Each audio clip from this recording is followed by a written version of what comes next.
La llamada prioridad nacional se ha convertido en uno de los conceptos más repetidos en el debate político de las últimas horas, no porque sea una realidad consolidada en España, sino precisamente porque su ausencia ha reabierto una discusión de fondo. Esta mañana, en la sesión de control al Gobierno en el Congreso de los Diputados, el término ha planeado sobre el hemiciclo con insistencia. Ha sido Vox quien ha decidido llevar esa cuestión al Congreso, forzando al Partido Popular a definirse. La formación de Santiago Abascal ha registrado una moción que obliga a los de Núñez Feijóo a aclarar su postura con respecto a los acuerdos alcanzados en Extremadura, al tiempo que acusa a algunos de los varones populares de maniobrar para boicotear ese entendimiento. El Pleno vota hoy una propuesta que plantea medidas de alto impacto, la exclusión expresa de los inmigrantes en situación irregular del sistema sanitario público, salvo en casos de emergencia, así como su expulsión. La iniciativa también incluye la derogación del decreto que regula el acceso a la atención sanitaria con cargo a fondos públicos para extranjeros sin residencia legal en España. Además, los de Abascal proponen garantizar lo que denominan prioridad nacional en el acceso a prestaciones y pensiones públicas, reservando las de carácter no contributivo exclusivamente a ciudadanos españoles. En paralelo, plantea endurecer las condiciones para que los extranjeros puedan acceder a la asistencia jurídica gratuita. El Partido Popular, por su parte, ha respondido con una enmienda alternativa, un texto que recoge parte del espíritu del acuerdo extremeño y que habla de inspirarse en el principio de prioridad nacional para así ordenar el acceso a las ayudas y prestaciones, aunque no terminan de concretar en qué se traduciría exactamente esta limitación. Este movimiento sitúa a Feijóo en una posición incómoda. La moción no solo aborda cuestiones sociales, sino que introduce ese concepto de remigración y establece una preferencia explícita para los nacionales, un enfoque que tensiona el equilibrio interno en Génova 13. Todo esto ocurre en un contexto mucho más amplio, el de la regularización masiva de inmigrantes impulsada por el gobierno de Pedro Sánchez. Un proceso que ya ha comenzado a materializarse con la apertura de más de 400 oficinas en toda España para tramitar solicitudes, algunas de ellas habilitadas incluso de forma extraordinaria, incluso en centros que permanecían cerrados. Las críticas apuntan a un posible efecto dominó. Se advierte de un sistema sanitario cada vez más tensionado, de una homologación acelerada de títulos extranjeros y de un mercado laboral que podría estar absorbiendo mano de obra en condiciones que desplazan a jóvenes españoles cualificados. La preocupación no es solo económico o profesional, sino estructural, si el sistema puede realmente soportarlo. La polémica ha escalado aún más tras conocerse la instrucción del Ministerio de Interior para facilitar los trámites de regularización a personas en prisión preventiva, es decir, individuos que aún no han sido condenados, pero sobre los que pesan indicios de delito. Y ahí es donde el debate deja de ser únicamente político para convertirse en una cuestión de Estado. Porque cuando las decisiones afectan al acceso a servicios básicos, a la seguridad jurídica y a la percepción de la justicia, ya no basta hablar con medidas o de cifras, porque se trata de prioridades y de quién decide cuáles son y, sobre todo, de si esas prioridades responden al interés general o a una estrategia que para muchos empieza a resultar difícil de comprender.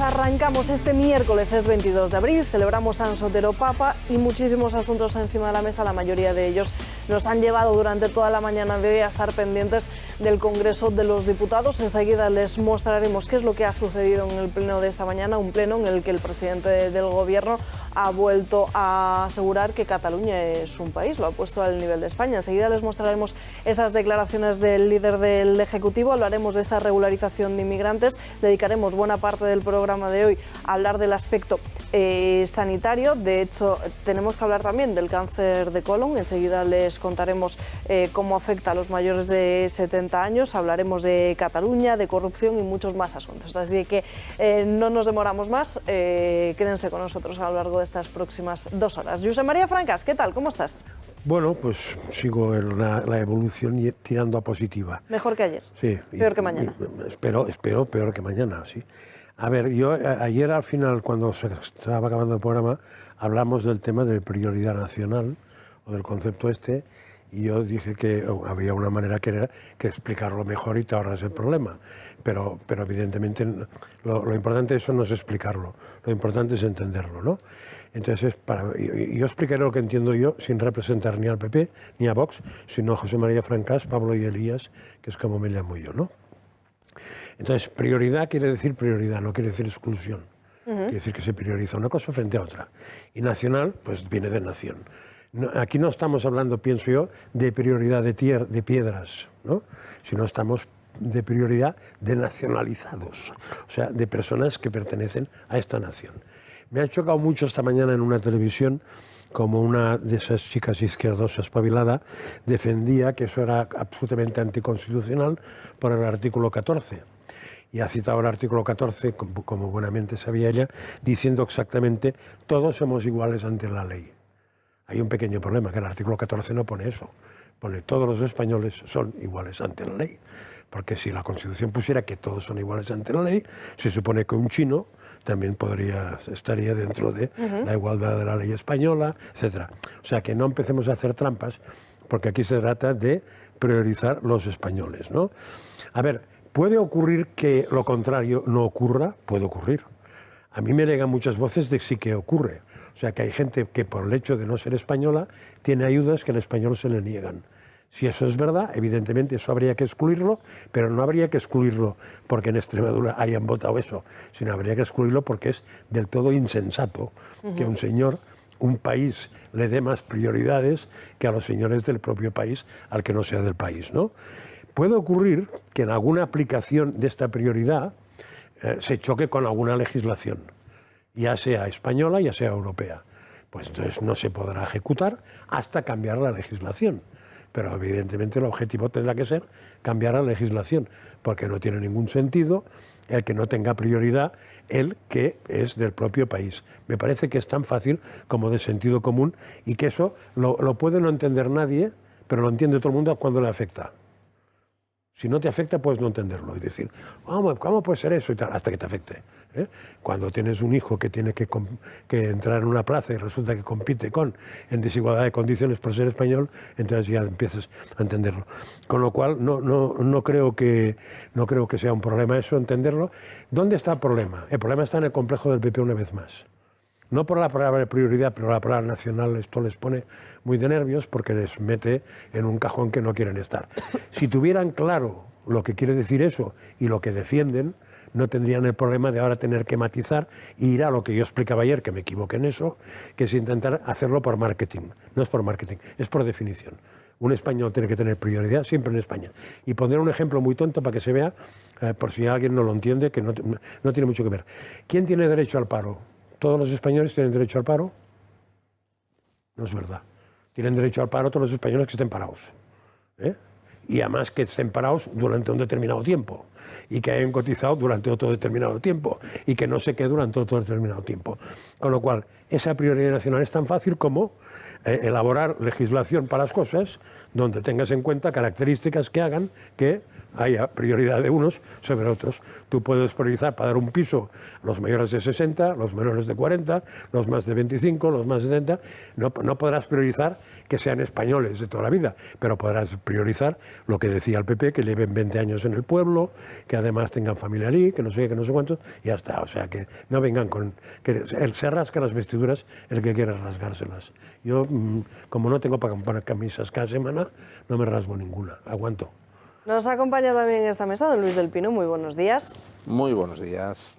Yo no sé, es que no me gustan las discusiones absurdas.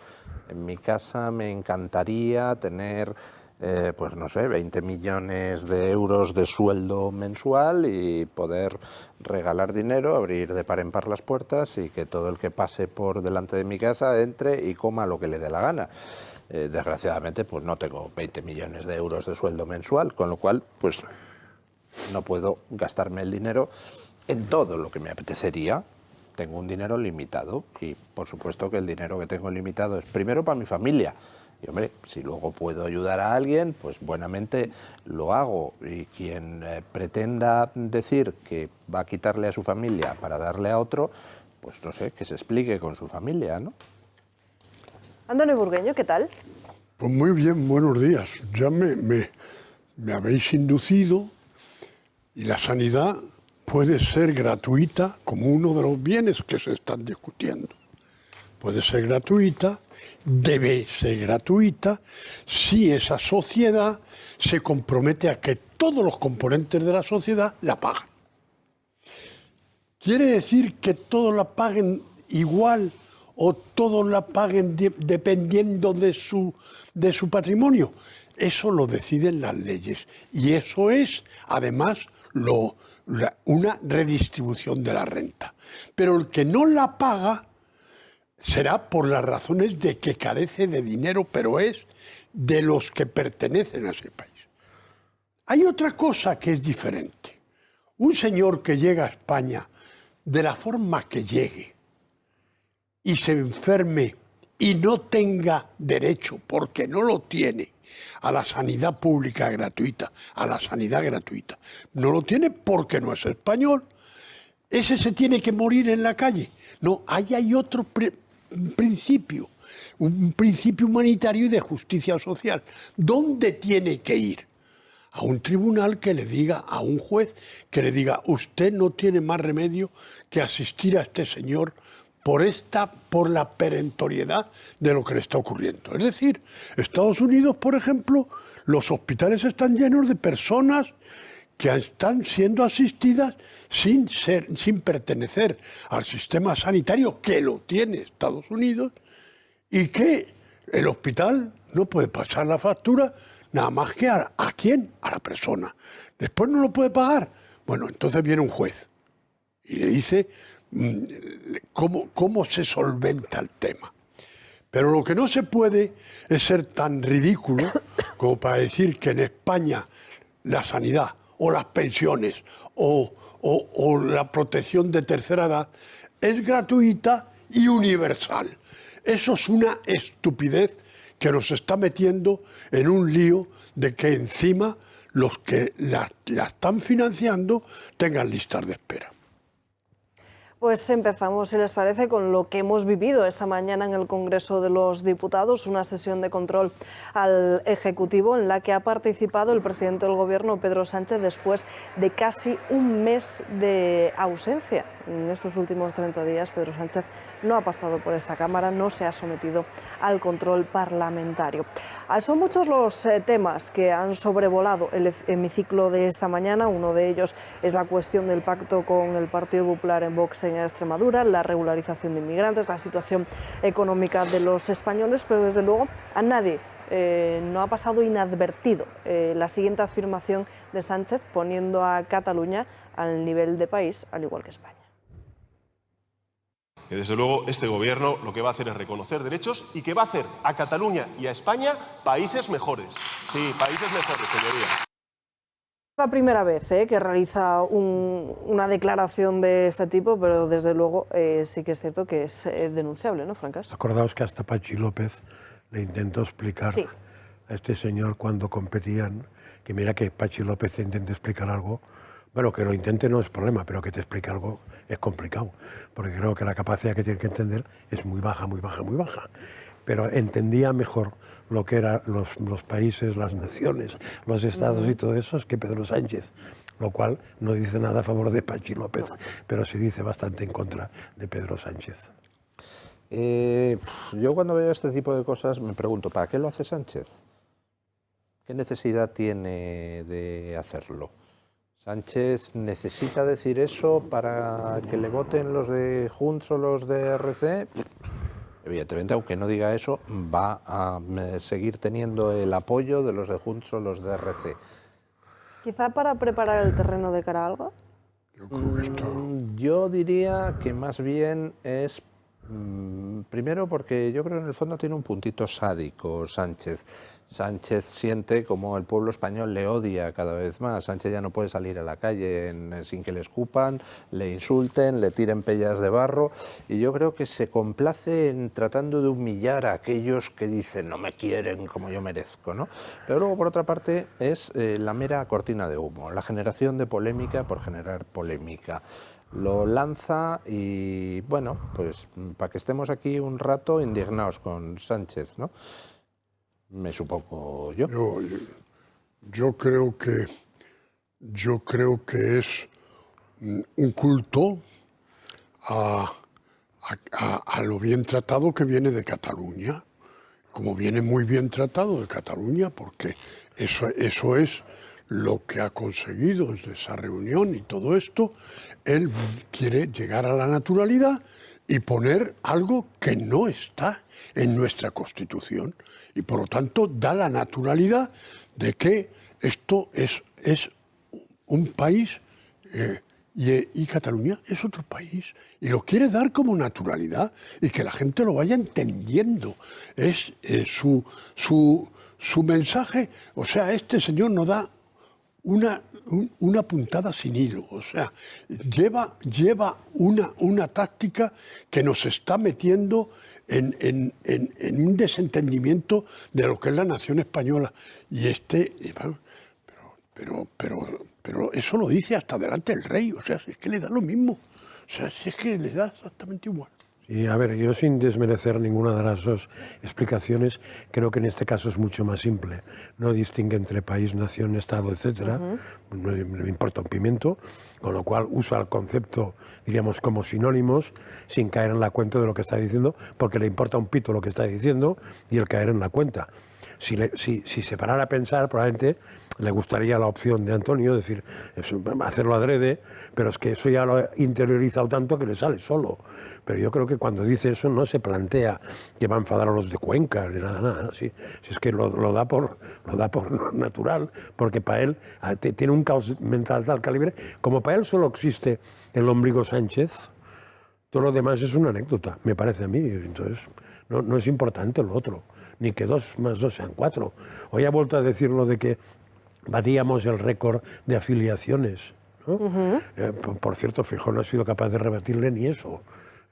El problema de cuando llevas todo escrito, o sea, es muy importante llevar todo escrito, pero de vez en cuando una cierta cintura no es mala. Hay que salirse, ¿no? Claro, y cuando te colocan esta otra vez, que ya te la colocaron hace 15 días, no cuesta nada explicarle, decir, hombre, por muy doctor que usted sea en ciencias económicas, por cierto, doctorado regalado, pues mire, no es lo mismo A que B, no es lo mismo afiliación que afiliado. Es más, el otro día en una tertulia se contaron de los periodistas que estaban allí, cuántas afiliaciones llevaban entre los 5 o 6. Y eran una burrada, porque parece que cada vez que van a la tertulia se les afilian y les desafilian. Con lo cual, imaginaos, si van una vez por semana, llevarán tantas afiliaciones como semanas. Y eran 4 o 5, pues multipliquen ustedes. Cuántas tertulias hay, cuántos no sé qué hay, etcétera, etcétera. Hombre, no hace falta ser Feijóo para llegar a esto, ¿eh? Ya que has mencionado a Feijóo, veamos precisamente ese cara a cara que ha mantenido el presidente del Partido Popular con el líder del Ejecutivo. Feijóo ha sentenciado que la mayoría de los españoles saben que Sánchez gobierna directamente contra ellos y le ha echado en cara toda la corrupción que le acecha. ¿Dónde están los 500.000 millones de euros que ha incrementado la deuda pública si las infraestructuras, autovías, AVE no funcionan? Con este gobierno España funciona. Lo que no acaba de funcionar es una oposición que lleva años confundiendo sus deseos con la realidad. ¿De verdad cree que no le debo una disculpa a nadie? ¿De verdad cree que los españoles merecemos que con nuestro dinero de seguridad se paguen las amigas del anterior ministro de Transportes? ¿O paguemos el sueldo del ministro actual que se dedica a insultar a todo el mundo en redes sociales porque usted se lo indica? Lo único que es más vergonzoso que su corrupción es su falta de humanidad. 3 cosas, señoría, ustedes ofrecen a Extremadura y a España. Lo primero que hacen es dar una patada a la Constitución, violando, claro que sí, el principio de igualdad entre ciudadanos y ciudadanas. Lo que proponen es un frenazo a las energías renovables. Y finalmente, señoría, desmantelamiento de lo público. Lo único que empata con su corrupción, señor Sánchez, es su incompetencia. Ustedes se financian en B y quieren trabajadores en B. El otro cara a cara de la mañana del presidente del Gobierno de Pedro Sánchez ha sido con Míriam Nogueras. Desde Junts han oficializado esa ruptura de las relaciones y le han reclamado directamente ir a elecciones. Quin argument democràtic li queda, senyor Sánchez, per no convocar eleccions? Vuelve Supongo Junts. que habrá dicho CAP, ¿no? La frase, es que es una pregunta. ¿Se ha contestado Nogueras misma o no? Supongo que habrá dicho ninguno, ¿no? Pero no sé. Está muy bien. Visualizan lo que llevan visualizando hace mucho tiempo. Sí, pero otro también se pregunta entonces qué motivos tiene Junts para no apoyar una moción de censura. Claro, bueno, hombre, sobre todo tiene uno, que no lo ha presentado nadie. De los que, evidentemente... Bueno, pero es que esas cosas se negocian y se hablan. Ya, pero igual, ese es un motivo, ¿eh? Porque igual ¿qué si le ha le dicho fuerzas... La señora Nogueras le ha dicho al presidente del gobierno que convoque elecciones. ¿Qué motivos, ¿sí? No, ¿qué motivos tiene para no convocar elecciones? Qué lástima que no lo había entendido. ¿O qué motivos no tiene para Dice que convocarlas? no ve argumento alguno para que no se convoque. Eso. Como sentenciando a muerte directamente este gobierno.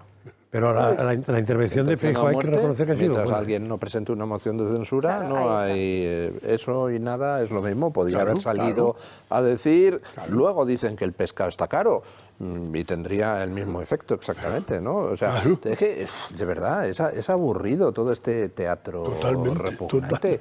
Que presente Feijóo una moción de censura y si no, que se dejen de chorradas. Claro. Bueno, como saben, no todos los miércoles puede preguntar el dirigente de Vox, Santiago Abascal, solo ha respondido a Alberto Núñez Feijóo, que está obligado a hacerlo, a Míriam Nogueras y también a Merche Aizpurúa. Por parte de Vox, el cara a cara más sonado de toda la mañana ha sido el de Pepa Millán con Félix Bolaños. ¿Por qué odian a los españoles? Ustedes ya han desistido de convencerles de nada, básicamente porque no tienen nada bueno que ofrecer. Yo, permítame que le devuelva también la pregunta. ¿Qué tienen ustedes en contra de los extremeños? ¿Por qué pactan ustedes con la derecha servil a la ultraderecha un pacto que es absolutamente negativo para los intereses de los extremeños? Pero ese es el gran problema de este gobierno, que no le gusta la verdad ni la realidad. Ustedes se dedican a alentar la invasión inmigratoria y a alentar el miedo diciendo que viene la ultraderecha cuando todo lo que se podía hacer mal ya lo han hecho ustedes. Y cuando le tengo que reconocer cosas, se lo reconozco. El pacto en Extremadura ha sido una victoria sin paliativos de la ultraderecha frente a la derecha moderada, que ha muerto. Descanse en paz el Partido Popular. Todos los postulados políticos y económicos del Partido Popular al servicio de la ultraderecha. También le digo que la victoria ni será total ni será eterna, porque el Gobierno de España les va a frenar cualquier política discriminatoria y contraria a la Constitución.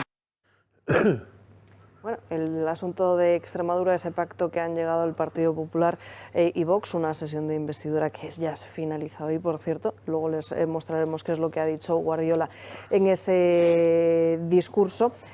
Pues él les decía que lo que queda por ver es lo que sucede en Aragón. Ignacio Garriga da por hecho que ese pacto es cuestión de horas. Aún queda mucho trabajo por hacer, muchas conversaciones, muchos papeles que cruzar, porque como hemos dicho, ahora es momento de apartar las diferencias entre unos y otros y poner en el centro los intereses, en este caso, ¿verdad?, de los ciudadanos de Aragón. Pero es verdad que en Aragón obtuvimos un mejor resultado, mayor apoyo de los electores y por tanto el acuerdo que llegaremos, espero, en Aragón, pues será la base del de Extremadura. Y en eso, con discreción, como saben, con mucho esfuerzo, con mucho trabajo, pues ahí estamos. Bueno, parece que ese entendimiento francés sí, aleluya. Yo como en eso no me bajo del burro que subí el primer día. Haber tardado tanto tiempo es una irresponsabilidad por parte del culpable, que no sé quién de los dos es. Pero el que haya sido culpable de que se haya tardado tanto, para mí, ha actuado irresponsablemente, como no sé quién es, porque cuando preguntas a Vox te dicen que es que los otros no había manera, y cuando preguntan a los otros te dicen que con Vox no había manera.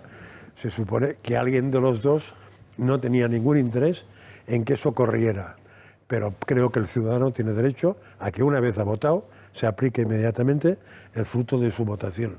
Si es directo porque tiene mayoría absoluta, pues tiene que ser inmediato. Y ahí había que cambiar los estatutos, porque algunos prevén que vamos, que échale hilo a la cometa.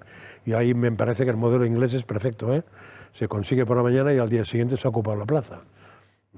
Vale, yo iría a este modelo. Si hay que cambiar los estatutos, que se cambie. Y si es por cara dura de alguno que por interés político dices que prefiero esperar, pues no me gusta. Pero lo siento. Creo que es una mala filosofía. A mí no me escandaliza. Es más, creo que han sido pactos relativamente rápidos. O sea, yo miro a nuestro entorno y veo, por ejemplo, que hay países donde pueden tardarte 6 meses en formar un gobierno.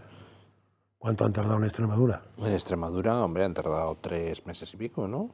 4 meses. Hombre, diciembre, enero, febrero, marzo, abril, 4 meses. 4 meses. Bueno, Extremadura yo veo cómo, por ejemplo, hacen las negociaciones en Alemania, y las negociaciones de gobiernos de coalición en Alemania son que se sientan 35 tíos alrededor de una mesa, 12 por cada uno de los 3 partidos, y están durante semanas discutiendo hasta la última coma y hasta el último céntimo de euro, porque se reparten los presupuestos, se establecen los calendarios. Sí, pero no tienes, Luis, no tienes sensación, igual es un error mío, que además lo pregunté y no me supo responder a alguien de él. Pero yo tengo la sensación de que en Extremadura, si se han reunido 6, 7 veces, es mucho. Ni siquiera me consta eso. Ha habido mucho trabajo, lo que pasa es que trabajo en la sombra. Claro, y pero hoy en día ya no es necesario reunirse físicamente, estás intercambiando documentos, comentando, pues no, esto no me gusta, el tercer párrafo me lo quitas. Vale, o no. Es que la sensación que dan, de la manera que lo explican, es primero, cuando ha pasado las elecciones, ahora denos unos cuantos días para relax y hablaremos. Después dicen, a cabo de un tiempo, yo creo que casi un mes, nos veremos después de Navidad. Tiene usted toda la razón, porque es que se mezclan dos cosas. Uno, lo que es el llegar a un acuerdo, que siempre es difícil, porque tienen que ceder todos, ¿no? Eso lo entiendo. Pero por otro lado también está el venderlo.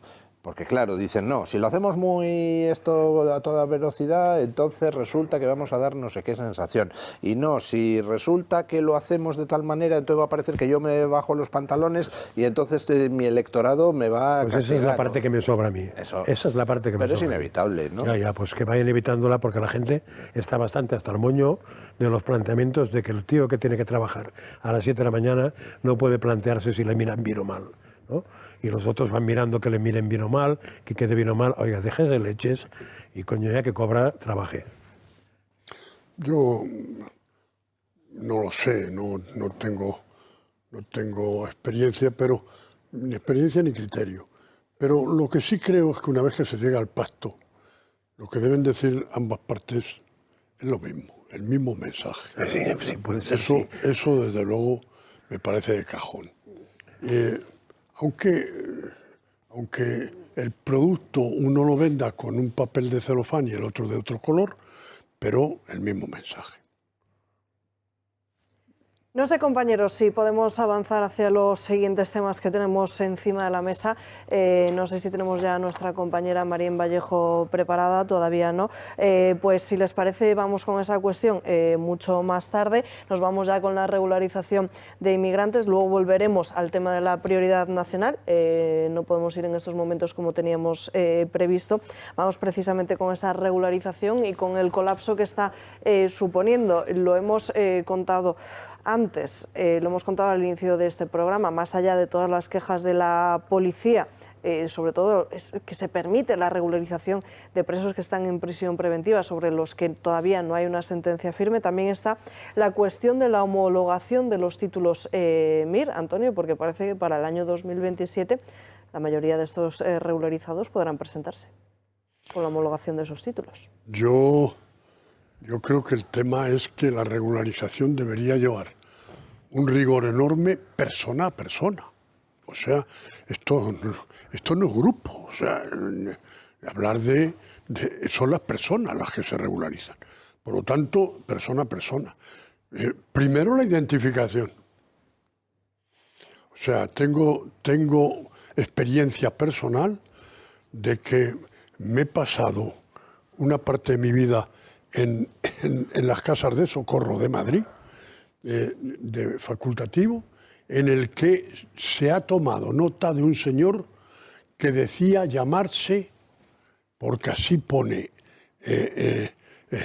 el rigor administrativo es el que dice llamarse de esta forma. Es un centro abierto a la universidad, o sea, a la universalidad. Y ese documento han venido en diversas oportunidades de regularización de migrantes, han venido a por ese documento para decir, mire, yo vine aquí tal día de hace 5 años y pasé por aquí porque me hice una brecha. Y ese documento le servía para decir, el que decía llamarse, nunca exhibió nadie un carné. Y así que me temo que está siguiendo el modelo. Por lo tanto, luego, segundo, el histórico que tengan en su propio país, si es que se llega a identificar de qué país son. Y si no se llega a identificar el país, no se puede tener a un señor aquí. No se puede. ¿Por qué? Pues porque tenemos una falta de conocimiento de cuáles son sus antecedentes penales en el país de origen.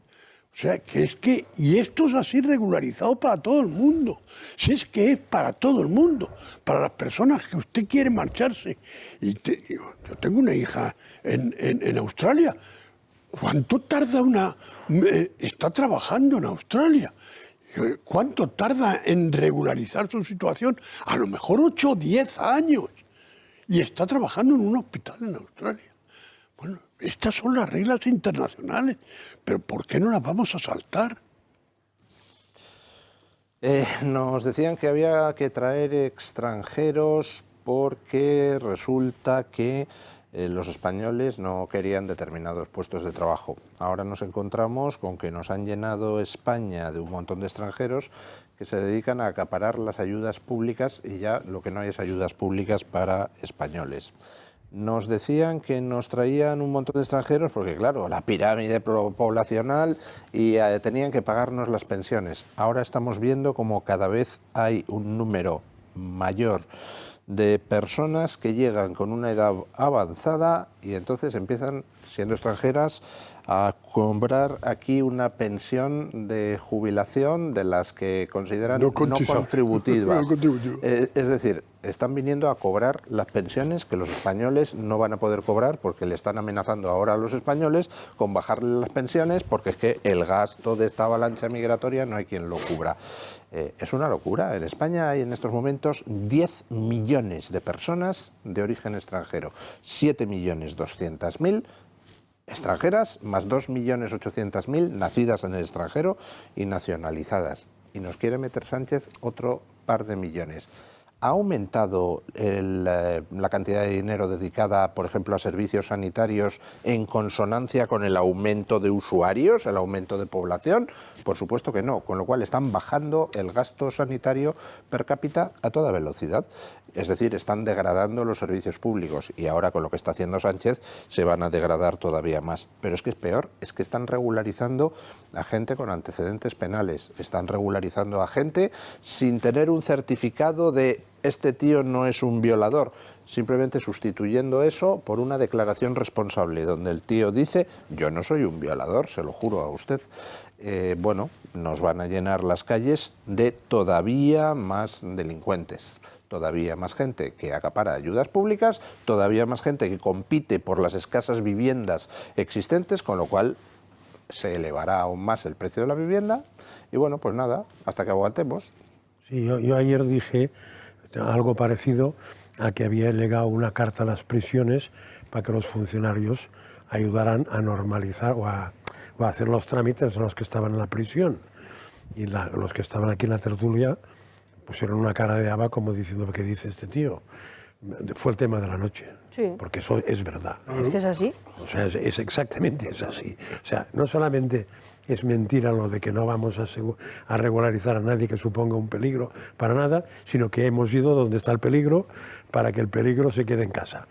Bueno, viendo que todas las asociaciones de policía y muchos que he preguntado individualmente coinciden en la misma frase, que es el mejor plan de marketing que se podía haber hecho para las mafias de la trata de personas, de la trata de inmigrantes. Lo que ha hecho el gobierno, yo me permito el lujo de decir, si eso solo tiene el sentido, analizado, de ayudar a las mafias a forrarse, ¿no será que el que ha decidido eso forma parte del forrarse de las mafias? Nos vamos a ir a la primera pausa de publicidad del día de hoy, apenas muy corta, 1 minuto, no se marche.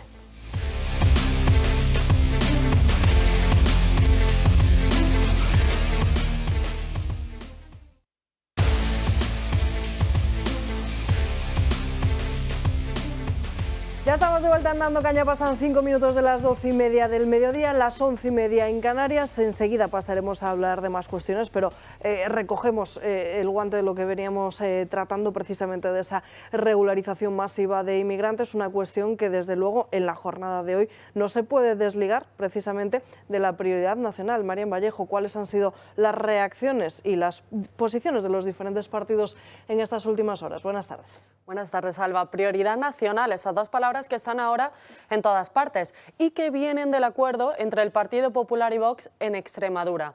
Es el punto 7 de ese acuerdo donde empezó todo: seguridad, libertad y prioridad nacional. Ahí se explica que todas las ayudas, subvenciones y prioridades públicas se inspirarán en este mismo principio. Se explica que los que reciban ayudas serán quienes mantengan un arraigo real, duradero y verificable con el territorio. Se excluirán así a las personas que se encuentren en situación irregular, limitando el acceso a supuestos de urgencia vital. Pero es este el punto que ha traído las primeras tensiones entre el PP y Vox. Los de Abascal hablan de prioridad para los que hayan nacido en España y el Partido Popular habla más de arraigo. Prioridad nacional, llamamos las cosas por su nombre, prioridad nacional, por eso debemos defender y vamos a defender a los nuestros los primeros. Garantizar que quien forma parte de esta tierra tenga la prioridad en el acceso a las oportunidades que desgraciadamente no dan para todos. Prioridad en el acceso para los de aquí a la vivienda protegida. La vinculación de las ayudas al arraigo para garantizar que nadie de fuera esté por delante de ningún español. Esto ni es racismo ni es egoísmo, esto simplemente es sentido común y realismo. Documento del acuerdo. Es claro que cuando se habla en la página 18 y en el punto de seguridad, libertad y prioridad nacional se hace claramente referencia al arraigo de las personas. Por lo tanto, yo no sé qué está diciendo Vox, lo desconozco. Lo que yo sí sé es que el Partido Popular dice lo que dice textual y literalmente el acuerdo. No nos referimos directamente a la sanidad, estamos hablando de los servicios públicos y de esa prioridad nacional dentro de un principio de legalidad y de jerarquía normativa, es decir, nada que se haga en Extremadura va a estar fuera de la ley, como no podría ser de otra manera. Cuando nosotros hablamos de prioridad nacional estamos hablando del arraigo, algo que por cierto ya hacen la mayoría de los ayuntamientos de este país en muchas de las ayudas y de prestaciones que ofrecen, y es lógico y normal que tú priorices a las personas que tienen un arraigo en el territorio, ¿no? Y por tanto lo que estamos proponiendo es no solo legal, sino además yo creo que es justo. Aunque esto esté recogido en ese acuerdo de gobierno, ayer, durante la primera sesión del debate de investidura, María Guardiola no mencionó en ningún momento estas palabras, prioridad nacional. Este tema llega hoy también al Congreso, donde además el Partido Popular ha sido obligado a llevar ese principio, eso sí, con ese matiz, ajustándose siempre a la legalidad vigente. Alba. Gracias, Marín. Precisamente de todos estos asuntos vamos a hablar con nuestro experto en inmigración, con Rubén Pulido. Rubén, muy buenas tardes. Muy buenas tardes, Alba. Bueno, la actualidad manda, enseguida quiero hablar contigo otras cuestiones, pero ¿qué te parece este debate sobre la prioridad nacional, el arraigo y las posiciones que están defendiendo tanto Vox por su parte como el Partido Popular?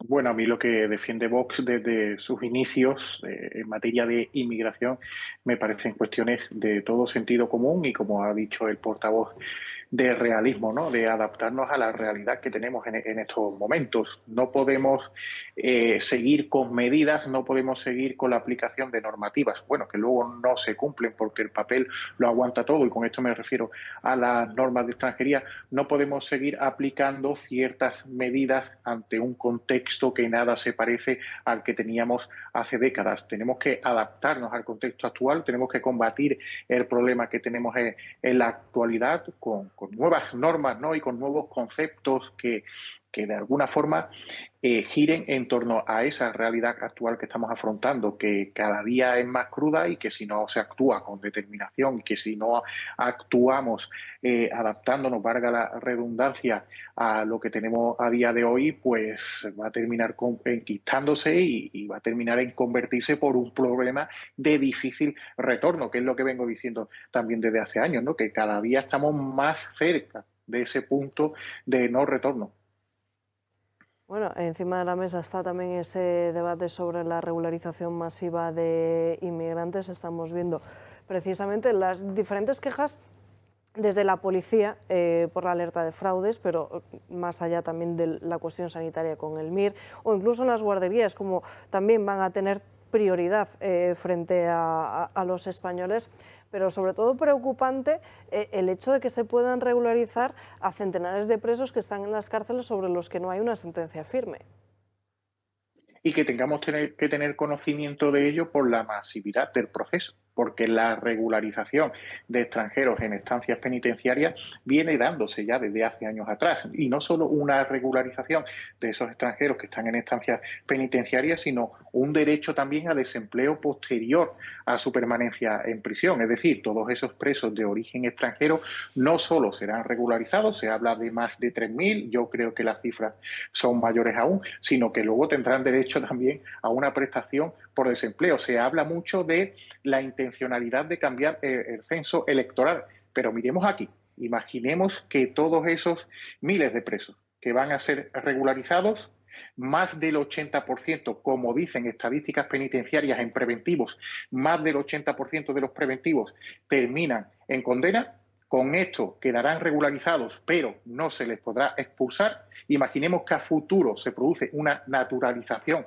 de todos esos de miles de inmigrantes extranjeros que han estado en preventiva, que han sido condenados y que vuelven a caer en la multirreincidencia delictiva tras la naturalización. Hay otro censo que puede cambiar, y con esto me refiero al censo criminológico. Pasaremos a tener una subida exponencial de delitos cometidos por nacionales y un descenso de delitos en extranjeros. Entonces, no cambiamos únicamente aquí un censo electoral. Aquí, con esta medida que se está dando en estancias penitenciarias, que no tendría que tener cabida lugar de ninguna de las maneras, teniendo en cuenta esa estadística de que más del 80% de preventivos termina en condena, podemos cambiar también una realidad criminal en España. Una realidad criminal que es lo más utilizado en estos momentos para estigmatizar a todo periodista, a todo analista y a todo político que señala hacia esas estadísticas y hacia esa sobrerepresentación en muchos delitos de extranjeros, si tenemos en cuenta lo que significan en cuanto a población. Es un riesgo para la seguridad, sobre todo teniendo en cuenta que en nuestro país no se llevan a cabo las órdenes de expulsión, o incluso, lo contabas esta misma semana en La Gaceta, incluso menores que son reclamados por sus familias no se llegan finalmente a producir. Es más, el gobierno de Pedro Sánchez está bloqueando directamente esa repatriación. Así es que en España tenemos una de las tasas más bajas de ejecución de expulsiones de toda Europa. A nivel europeo, las tasas de ejecución están en torno al 25%, que ya son bajas, pero es que aquí en España apenas llegamos al 10% en cuanto a ejecución de expulsiones. En muchos años ni tan siquiera se ha llegado a ese 10%. Y para más Henry, como dices, ahora hay países que llevan años haciéndolo bien, si lo comparamos con otros países de origen.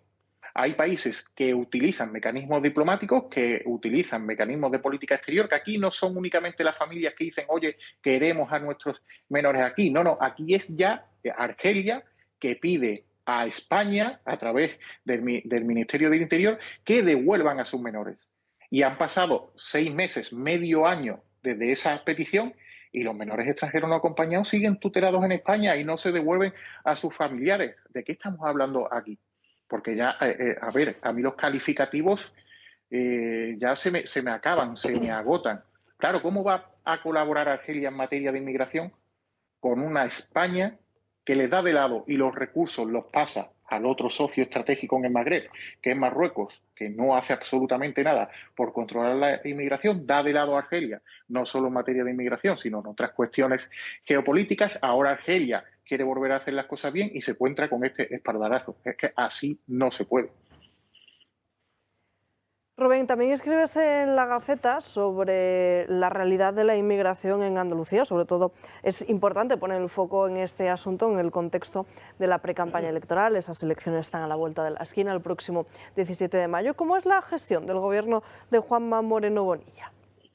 Bueno, aquí como tenemos una velocidad de información cada día es mayor, ¿no? Y una noticia tapa la otra, caemos en el olvido. Y caemos en el olvido de que, por ejemplo, Andalucía en el año 19, 20, 21 ha sufrido una presión migratoria bastante notoria. Las embarcaciones que han partido desde Argelia, que han partido desde Marruecos hacia costas andaluzas, han hecho que las costas de Andalucía reciban decenas de inmigrantes ilegales todos estos años atrás. ¿Cómo ha gestionado esto el gobierno de la Junta de Andalucía?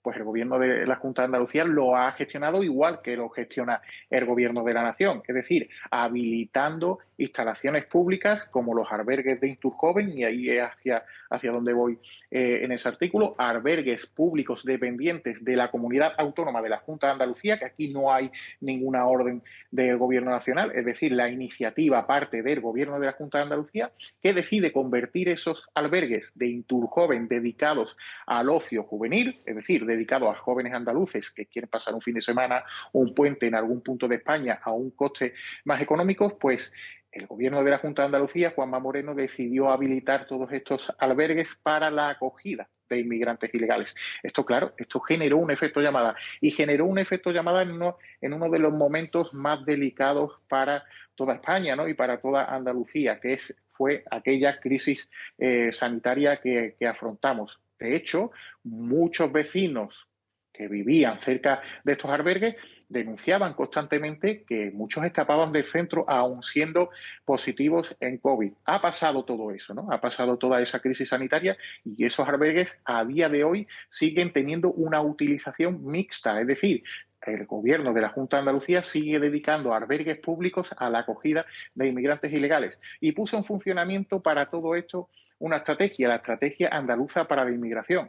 Una estrategia andaluza para la inmigración en la que se han destinado casi 300 millones de euros del erario público, pues para todo esto, para ese acondicionamiento de albergues y para continuar con un sistema de acogida y para continuar con un sistema de tutela de menores extranjeros no acompañados, que Andalucía es de las comunidades autónomas que más plazas tiene habilitadas para menores extranjeros no acompañados. Incluso este año va a aumentar esas plazas de tutela para menores extranjeros no acompañados. Entonces, aquí que no nos vengan a decir que ellos van a hacer gestión del problema, que ellos van a combatir este problema de inmigración, cuando tienen todas esas sombras años atrás que se han arrastrado hasta el momento actual, que poco tienen de combatir el problema. Aquí por lo que se está mirando no es por combatir el problema, sino es por solucionarlo como lo está solucionando el gobierno. Más recursos, más recursos, más recursos, y cero medidas determinantes para afrontar la presión migratoria actual. Rubén Pulido, como siempre, un placer escucharte. Un abrazo muy fuerte. Nada, el placer es mío. Te seguimos leyendo en La Gaceta y también en tus redes sociales.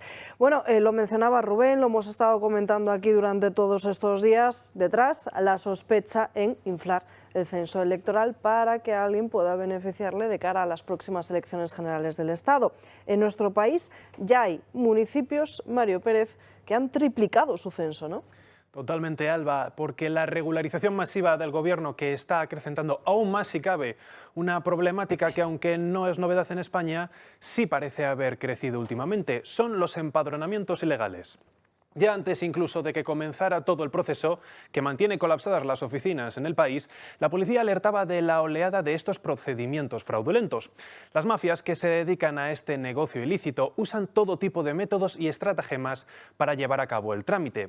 Algo que, si lo unimos a todas aquellas personas que van a poder beneficiarse de la regulación, y ya lo están haciendo, podría incluso empeorar la situación. Pero ¿cómo funcionan estas organizaciones criminales de empadronamiento? Bueno, pues cogiendo como ejemplo el modus operandi de una de ellas en Mallorca, ya desarticulada por la Policía Nacional, los detenidos de esta trama hacían lo siguiente. Primero ofertaban a través de webs como Mil Anuncios o Facebook el servicio de empadronamiento. Este tiene un coste a través de estas mafias superior a los 300 euros, pero puede llegar incluso hasta los miles de euros. Para el trámite buscaban oficinas municipales con menos mecanismos de control para conseguir su objetivo final. Allí era donde se entregaban las falsificaciones de contratos de alquiler falsos, suplantando la identidad de los propietarios reales de los propios inmuebles. Un procedimiento de inscripción que se realizaba hasta con varias decenas de inmigrantes ilegales adscritos a una vivienda o incluso infraviviendas.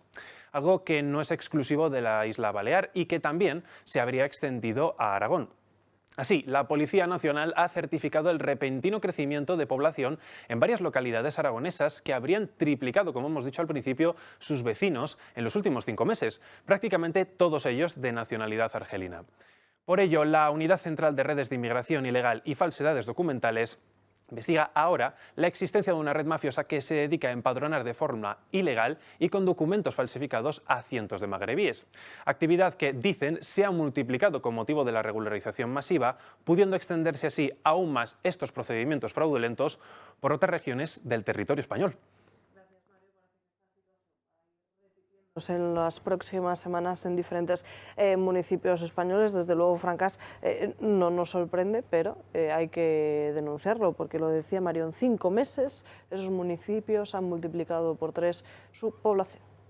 Y así será hasta el siglo de los siglos, mientras no cambie la legislación. Me parece que es así de fácil. Es decir, seguimos atascados en conceptos que un ser normal entiende perfectamente.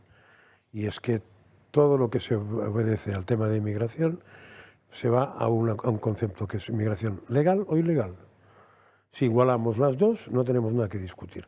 De la misma manera que la señora esta que usaba el artículo 14 para decir que todos somos iguales ante la ley, no hay nada que discutir. O sea, si es igual un chino o un japonés a mi abuela, pues ya está, no hay nada que discutir porque se ha saltado. Es decir, ¿de qué sirve distribuir menas o no distribuirlos?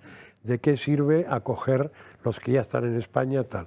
¿De qué sirve una regularización corriendo si las fronteras siguen abiertas mañana, tarde y noche? No sirve para nada.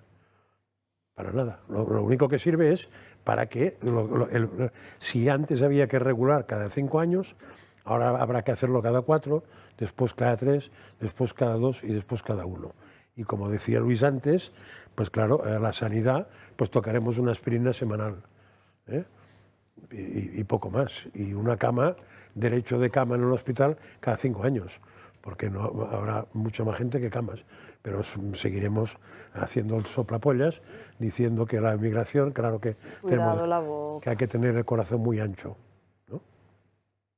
La boca estrecha y el corazón ancho. Sí, pero se puede hablar bien. Y en este programa yo recordaré que hay que hacerlo. Don Luis.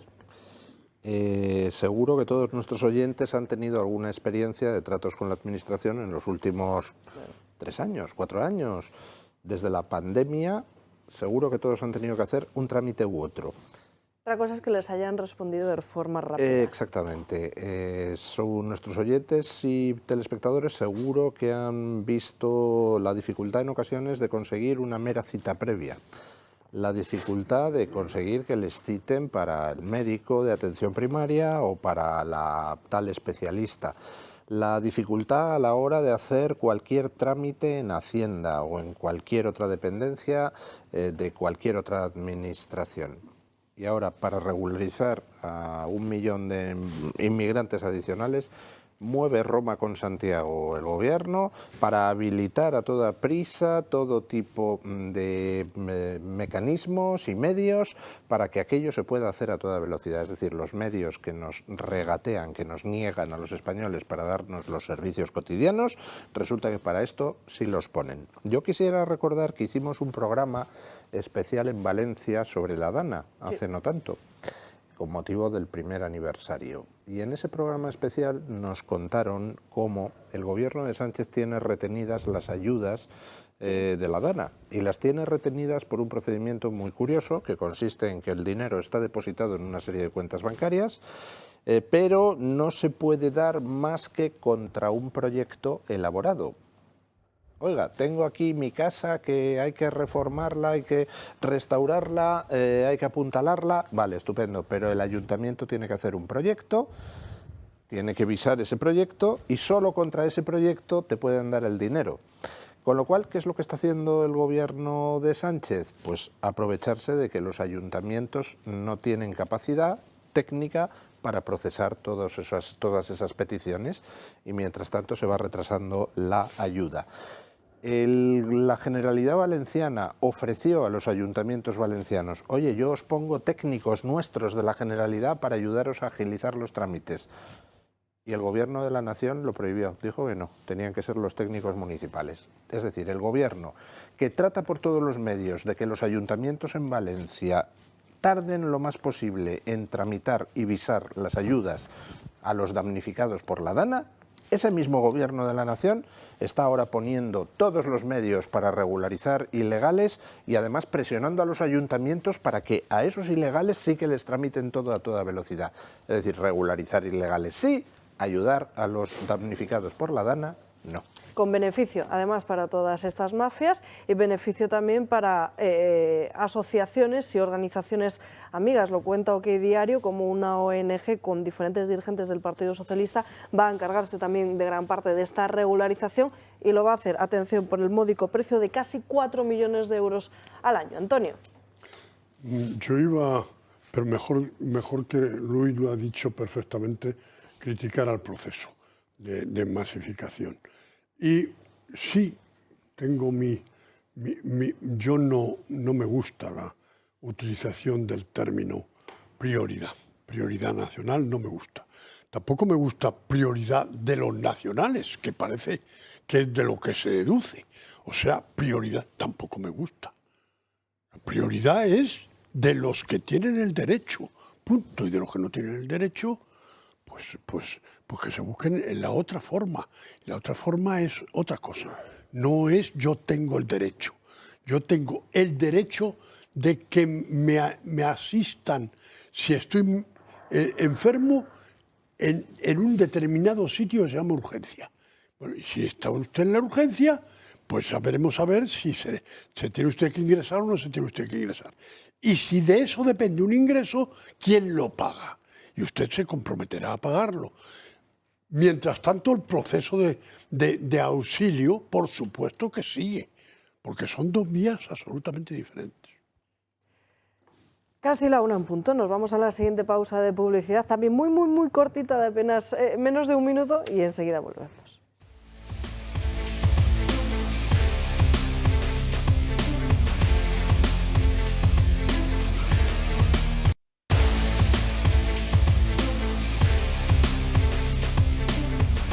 Ya estamos de vuelta, abrimos espacio ahora para el Club de Amigos.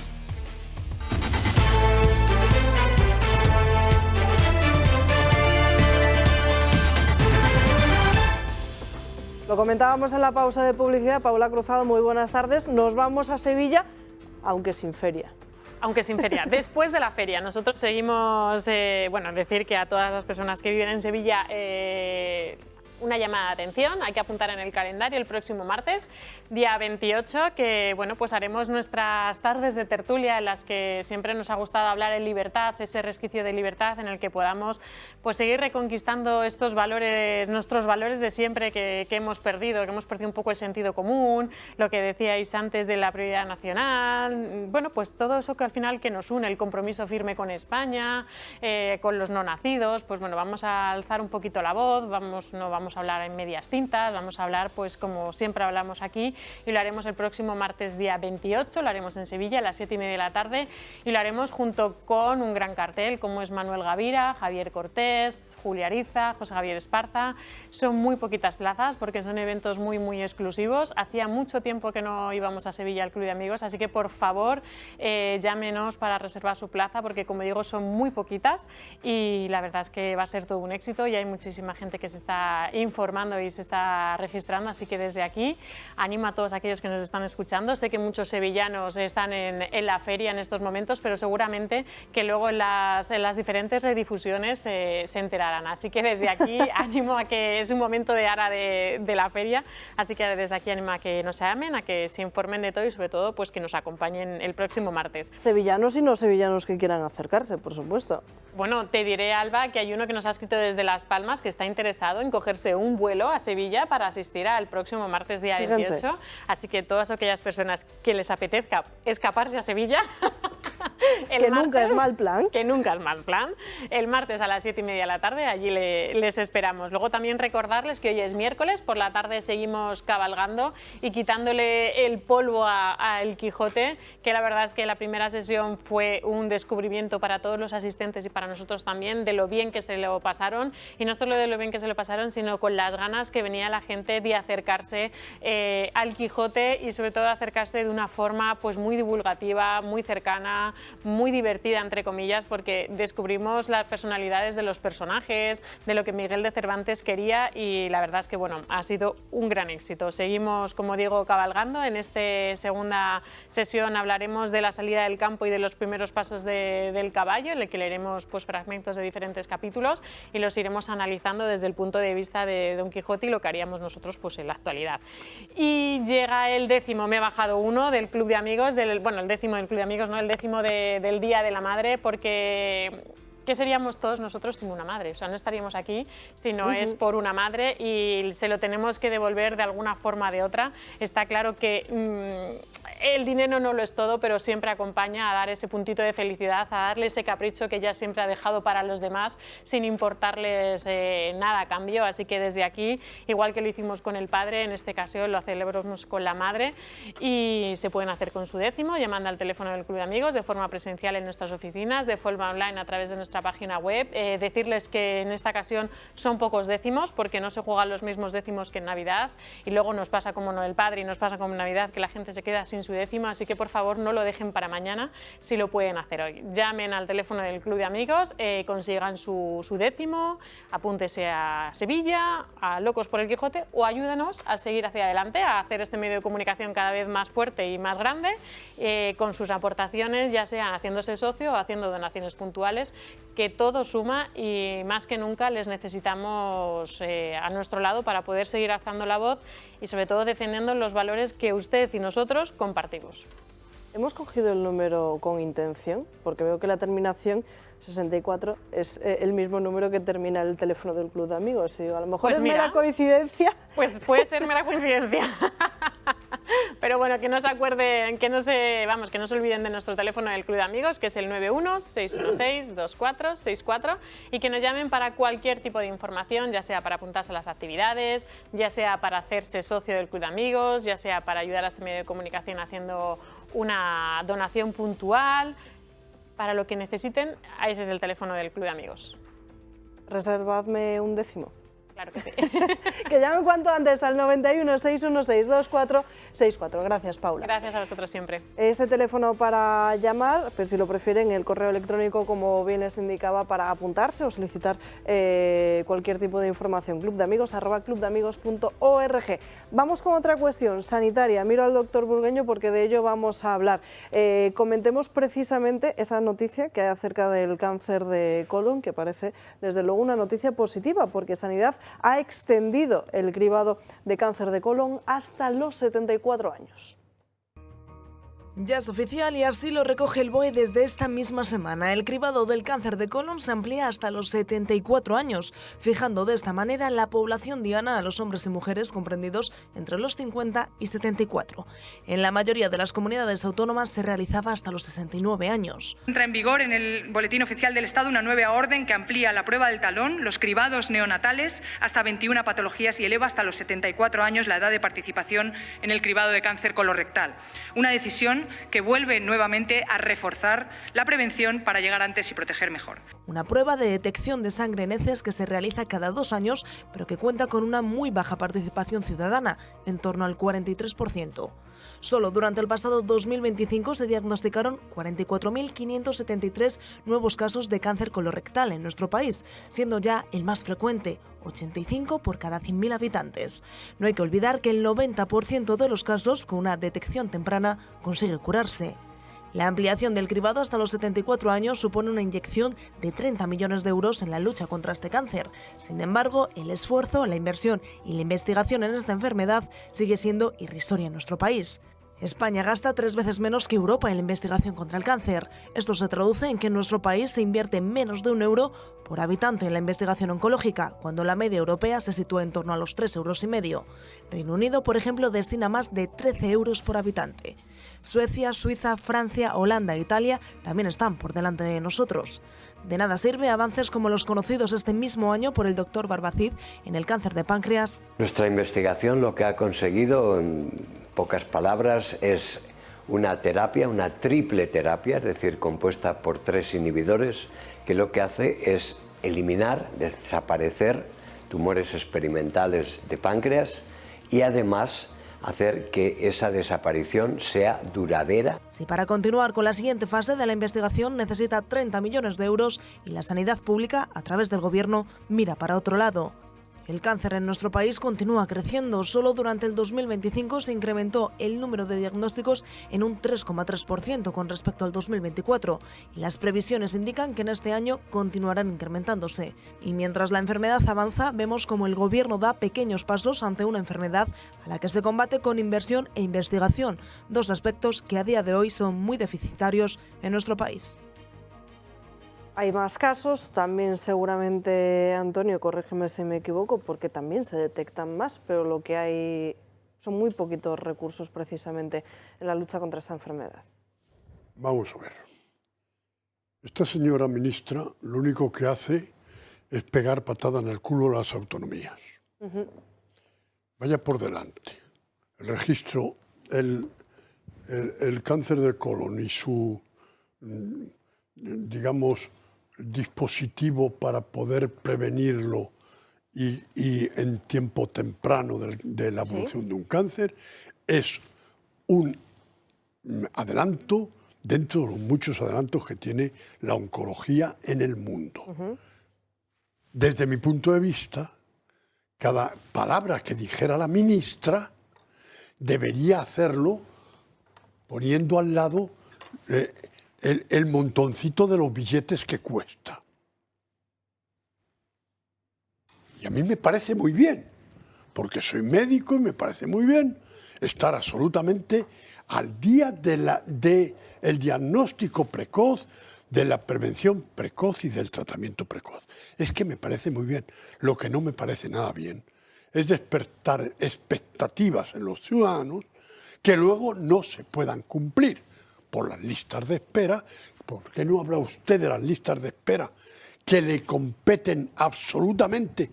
Porque si todas las listas de espera las tienen todas las comunidades autónomas y no hay ninguna que se diferencie seriamente de las demás, entonces el factor común del problema se llama usted, Mónica García. Se llama usted. ¿Y por qué no piensa, antes de dar nuevas prestaciones, en el dinero que le está a usted faltando, para que por la tarde, por ejemplo, hablan los servicios de endoscopia de todos los hospitales públicos de Madrid, para hacer el diagnóstico de Madrid, de Toledo y de Oviedo, para que todos esos diagnósticos precoces de aquel señor que haya dado una positividad en las heces, que es lo que, como usted quiere llamar a esto. España estamos tan primitivos y al mismo tiempo esto es un disloque. No sabemos, no tenemos registro de cánceres nada más que en alguna provincia que cree tener registro de cáncer cuando no lo tiene el país. Por lo tanto, no tenemos realmente, siempre se habla, cuando se lee un documento, estimación de los cánceres que hay en España. No existe un registro de tumores en España. Desde el año 70 del siglo pasado está una gran parte de los países occidentales con su registro de cáncer. España no lo tiene. Bueno, y esto, la incumbencia, se debe al Ministerio de Sanidad.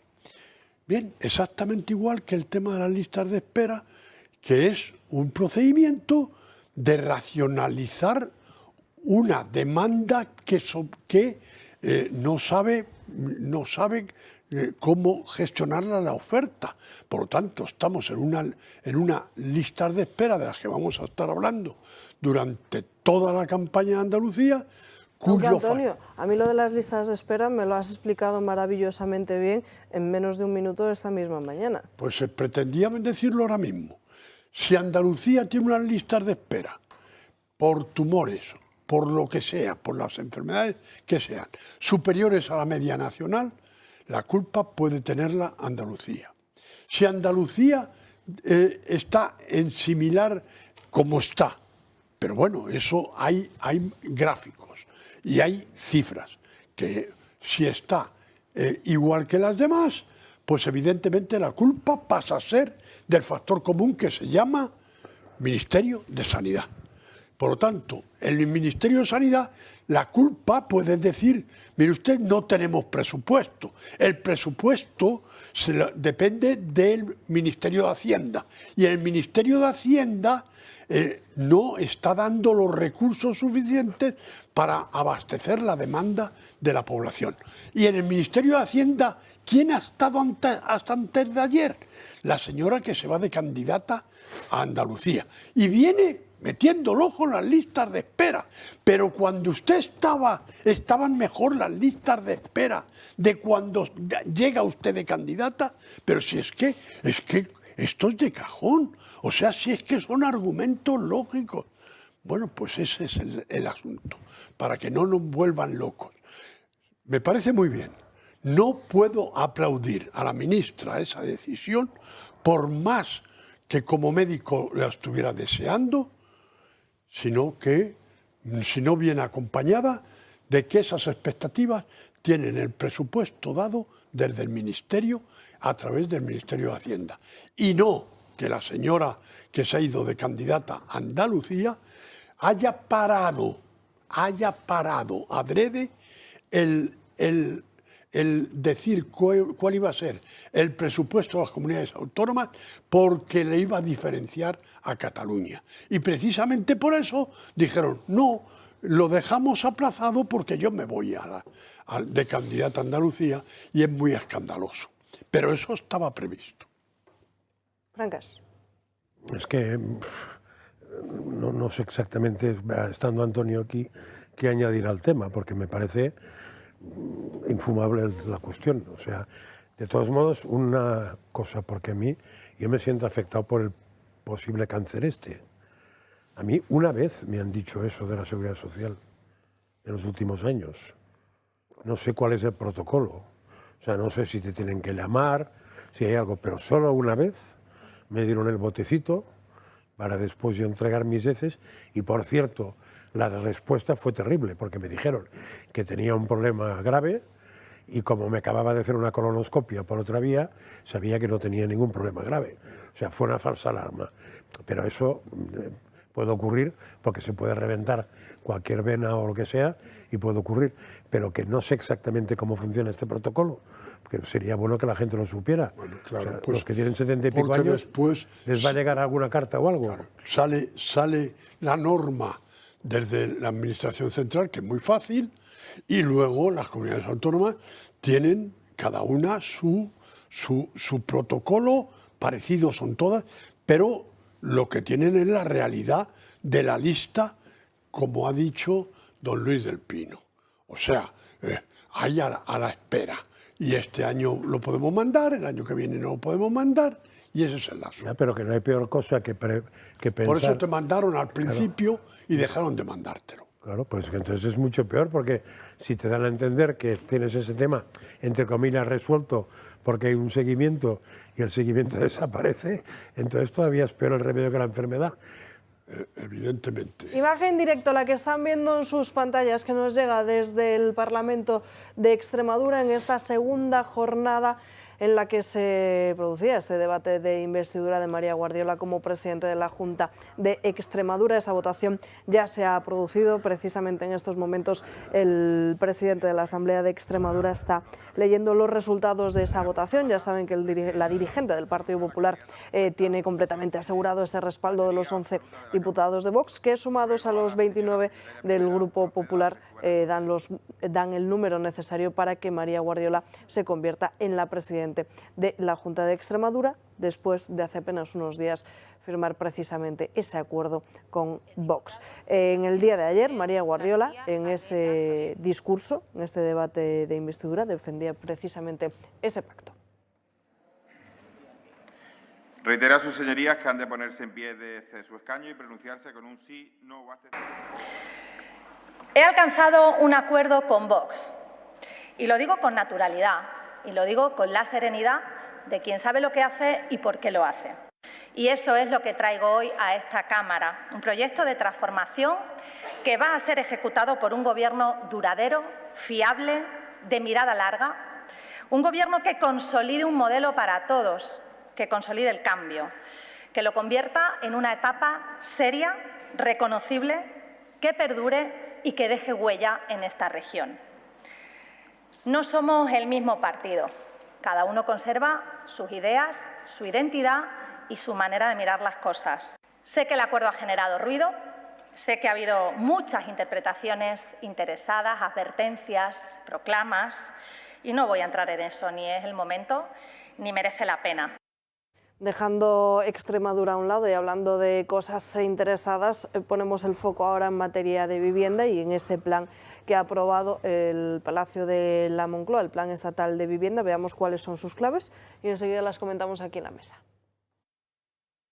El Gobierno ha aprobado su nuevo plan de vivienda con una inversión récord, 7.000 millones de euros hasta 2030. Este plan que hoy les presento es un paso más, un paso importante en esta solución para el problema de la vivienda, el de hoy y para siempre. El plan impulsa la construcción de vivienda pública, que además será protegida de forma permanente. Pero el Ejecutivo apuesta también por la rehabilitación. Habrá ayudas para reformar viviendas, incluso para recuperar pisos vacíos y destinarlos al alquiler asequible. Y en las zonas donde los precios están disparados, el plan prevé más financiación y medidas específicas para facilitar el acceso a la vivienda. Pretenden reforzar además el apoyo a colectivos vulnerables como víctimas de violencia de género o familias con menos recursos. Sin embargo, estas ayudas no serán inmediatas. Se espera que comiencen a aplicarse a partir de julio, cuando se cierren los acuerdos con las comunidades autónomas, a quienes el Gobierno pide que estén a la altura y que tengan lealtad. Pero el plan no está exento de críticas. El Estado pagará el 60% del dinero necesario, pero con una condición.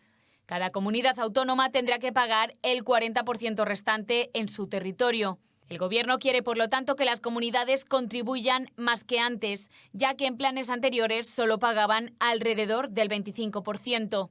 En la Comunidad de Madrid ya han dicho al Gobierno que no cuenten con ellos. Lo tachan de chantaje y consideran que el plan invade competencias.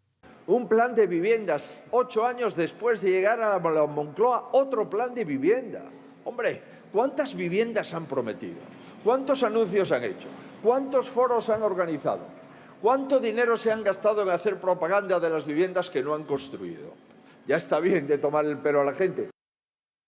Bueno, y Juan Bravo esta misma mañana además también aseguraba que iban a dar respuesta al Gobierno, a los ciudadanos, disculpen, después de su ley de vivienda y suelo. Frente a un Gobierno que ni tiene plan ni tiene mayorías, el Partido Popular ha presentado, ha aportado esa ley del suelo que ha conseguido el apoyo de una mayoría para dar respuesta en materia de reducción de trabas administrativas y burocráticas, para facilitar el suelo sobre el que construir las viviendas, para facilitar acabar con las zonas de mercado tensionado y con el intervencionismo. En una palabra, para permitir que la vivienda sea el eje principal y la gente tenga respuesta. Bueno, el Partido Popular carga contra el plan de vivienda del Gobierno, dice que hay que construir muchas más. También veíamos en estos últimos días como Juanma Moreno Bonilla aseguraba que iba a poner miles de viviendas en alquiler asequible para los ciudadanos de aquí a los próximos años. De nuevo, otro asunto recurrente cuando vienen unas elecciones. Cuando vienen elecciones, sí, todo el mundo va a construir 200 trillones de viviendas. Dice, nadie construye ni una luego, ninguna, eso sí. Juanma Moreno, que lleva gobernando Andalucía 8 años, ¿no?, ahora dice que va a construir 200.000 viviendas. Ay, qué lástima no se hubiera acordado en los 8 años que lleva allí. Y Pedro Sánchez, que creo que ha prometido, no sé si son 1.200.000 viviendas desde que está gobernando, ha ido haciendo promesas sucesivas y no ha construido nada de nada. Entonces ahora dice que va a hacer el enésimo plan de vivienda. Vamos a ver. ¿Qué tal si nos buscamos alguna solución imaginativa, como por ejemplo que el Estado haga un total de 0 viviendas?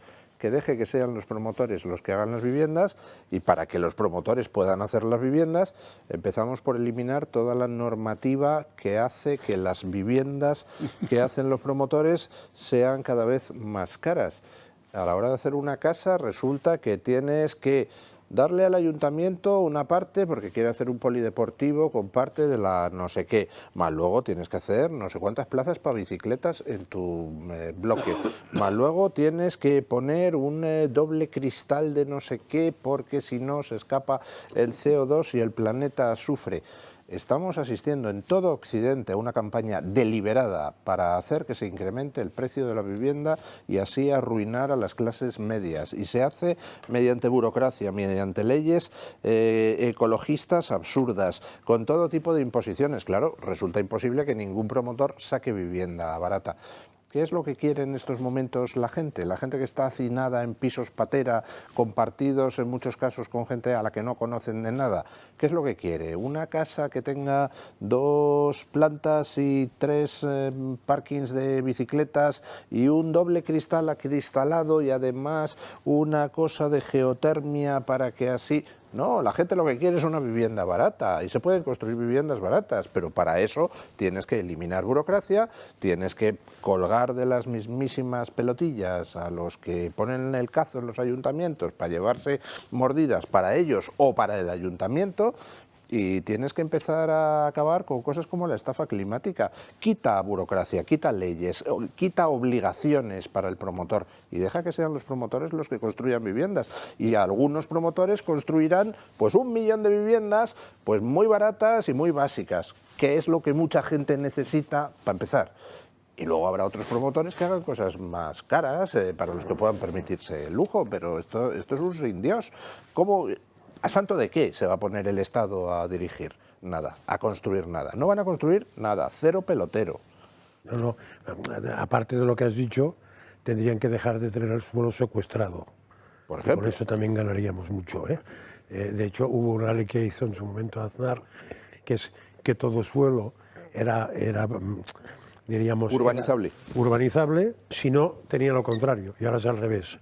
Todo suelo no es urbanizable si no se especifica, o sea, si no se cambia el criterio para que lo urbanice. Y este pequeño cambio te cuesta dinerito al que lo quiere hacer, ¿no? Porque siempre hay intereses, porque claro, entre que un suelo rústico pase urbanizable, el de mi vecino o el mío, hay una diferencia notable, que el que le pasa urbanizable al día siguiente se ha forrado. Y el que no pasa urbanizable sigue siendo tan pobre como antes. Y eso da pie a ciertas cositas. O sea, eso sería una manera. La otra manera también decíamos que era bajar los impuestos en el tema, ya que se podría considerar una inversión. Yo, por cierto, ahí metí la pata porque dije que había un 21% de IVA y no es verdad. Me parece que los impuestos van por otro lado. En vivienda nueva creo que es un 10% y en vivienda no nueva ni siquiera es el IVA, sino que es un impuesto, es otro impuesto de transmisiones que puede estar más en un 7 que en un... No sé, o sea que no se fíen de lo que dije yo ayer, porque ya se ve que no suelo comprar ni vender viviendas habitualmente. Pero está claro que, en definitiva, yo ayer dije, y eso sí que lo reitero y no me echo para atrás, que hace falta 2 condiciones para que haya vivienda. Una, que el Estado o que el Gobierno se tome el tema en serio, y 2, que pregunte a los que saben y les deje hacer. Y a partir de ahí podemos entrar en cositas de suelo, tal. Todo eso ya es... Pero si no quieren resolverlo, que es lo que pasa ahora, si no lo quieren resolver, no se resolverá. Impuestos en materia de vivienda, por aclararlo ya que lo estamos comentando. En caso de compra nueva, está fijada al IVA, es el mismo en toda España, 10% del precio de compra de la vivienda, salvo en Canarias, que se aplica el 6,5%. Luego ya está el de actos jurídicos documentados, el de transmisiones patrimoniales y ya está. Ya, pero un 10% de IVA, evidentemente no es un 21%, pero es que una vivienda no cuesta 1.000 euros. No, claro. Con lo cual el 10% de lo que cuesta una vivienda y ya pica, ¿eh? No, eso el comprador, que luego el vendedor también No, tiene sí, lo de suyo, todo, ¿eh? y El después vendedor vienen está todos el los demás. IRPF, la plusvalía, en fin. Hablábamos de las andaluzas. Precampaña electoral que va a tener despliegue de los ministros de Pedro Sánchez, no porque consideren a María Jesús Montero un poco floja, sino porque están flojos de ánimo. Muchos de los alcaldes y diferentes socialistas andaluces que no están del todo de acuerdo o contentos con la candidatura de María Jesús Montero. Carlos Cuerpos, Sara Gessen, José Manuel Álvarez, Margarita Robles, Félix Bolaños, Óscar López y Luis Planas serían los ministros que se van a desplegar en territorio andaluz de aquí al próximo 17 de mayo.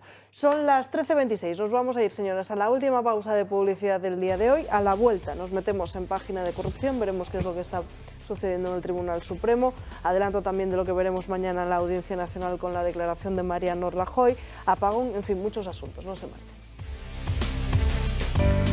¿Sabías que en nuestro país se producen más de 50.000 paradas cardíacas al año?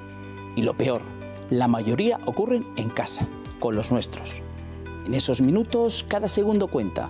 Por eso, tener esto a mano, el desfibrilador de Protege tu Vida, marca la diferencia, es tan intuitivo y fácil de usar que cualquiera de nosotros puede salvar un corazón y evitar daños mayores. Pero la prevención no se queda ahí. Miren esto. Es su nuevo electrocardiograma portátil. Cabe en un bolsillo y en solo unos minutos tiene un resultado fiable para detectar arritmias a tiempo.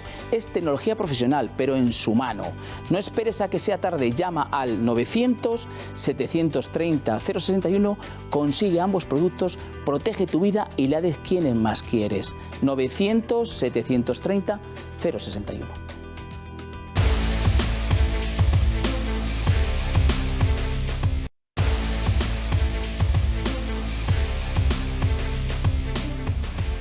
Y hoy nos acompaña Pilar. Ella es cofundadora de Didados, una firma española que cuida muchísimo el universo del bebé y que además aporta soluciones muy prácticas para el día a día de las familias. Pilar, bienvenida, es un placer tenerte aquí.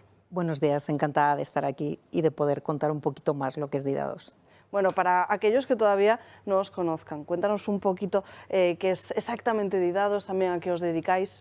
Didados es una empresa familiar. Somos una empresa especializada en el complemento textil para los carritos de bebé. Diseñamos, estampamos y confeccionamos todo en nuestro taller aquí en España.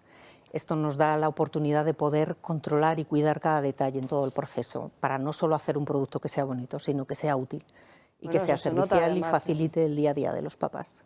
Eso además se nota luego también en el resultado, precisamente ahí lo están viendo nuestros espectadores en pantalla.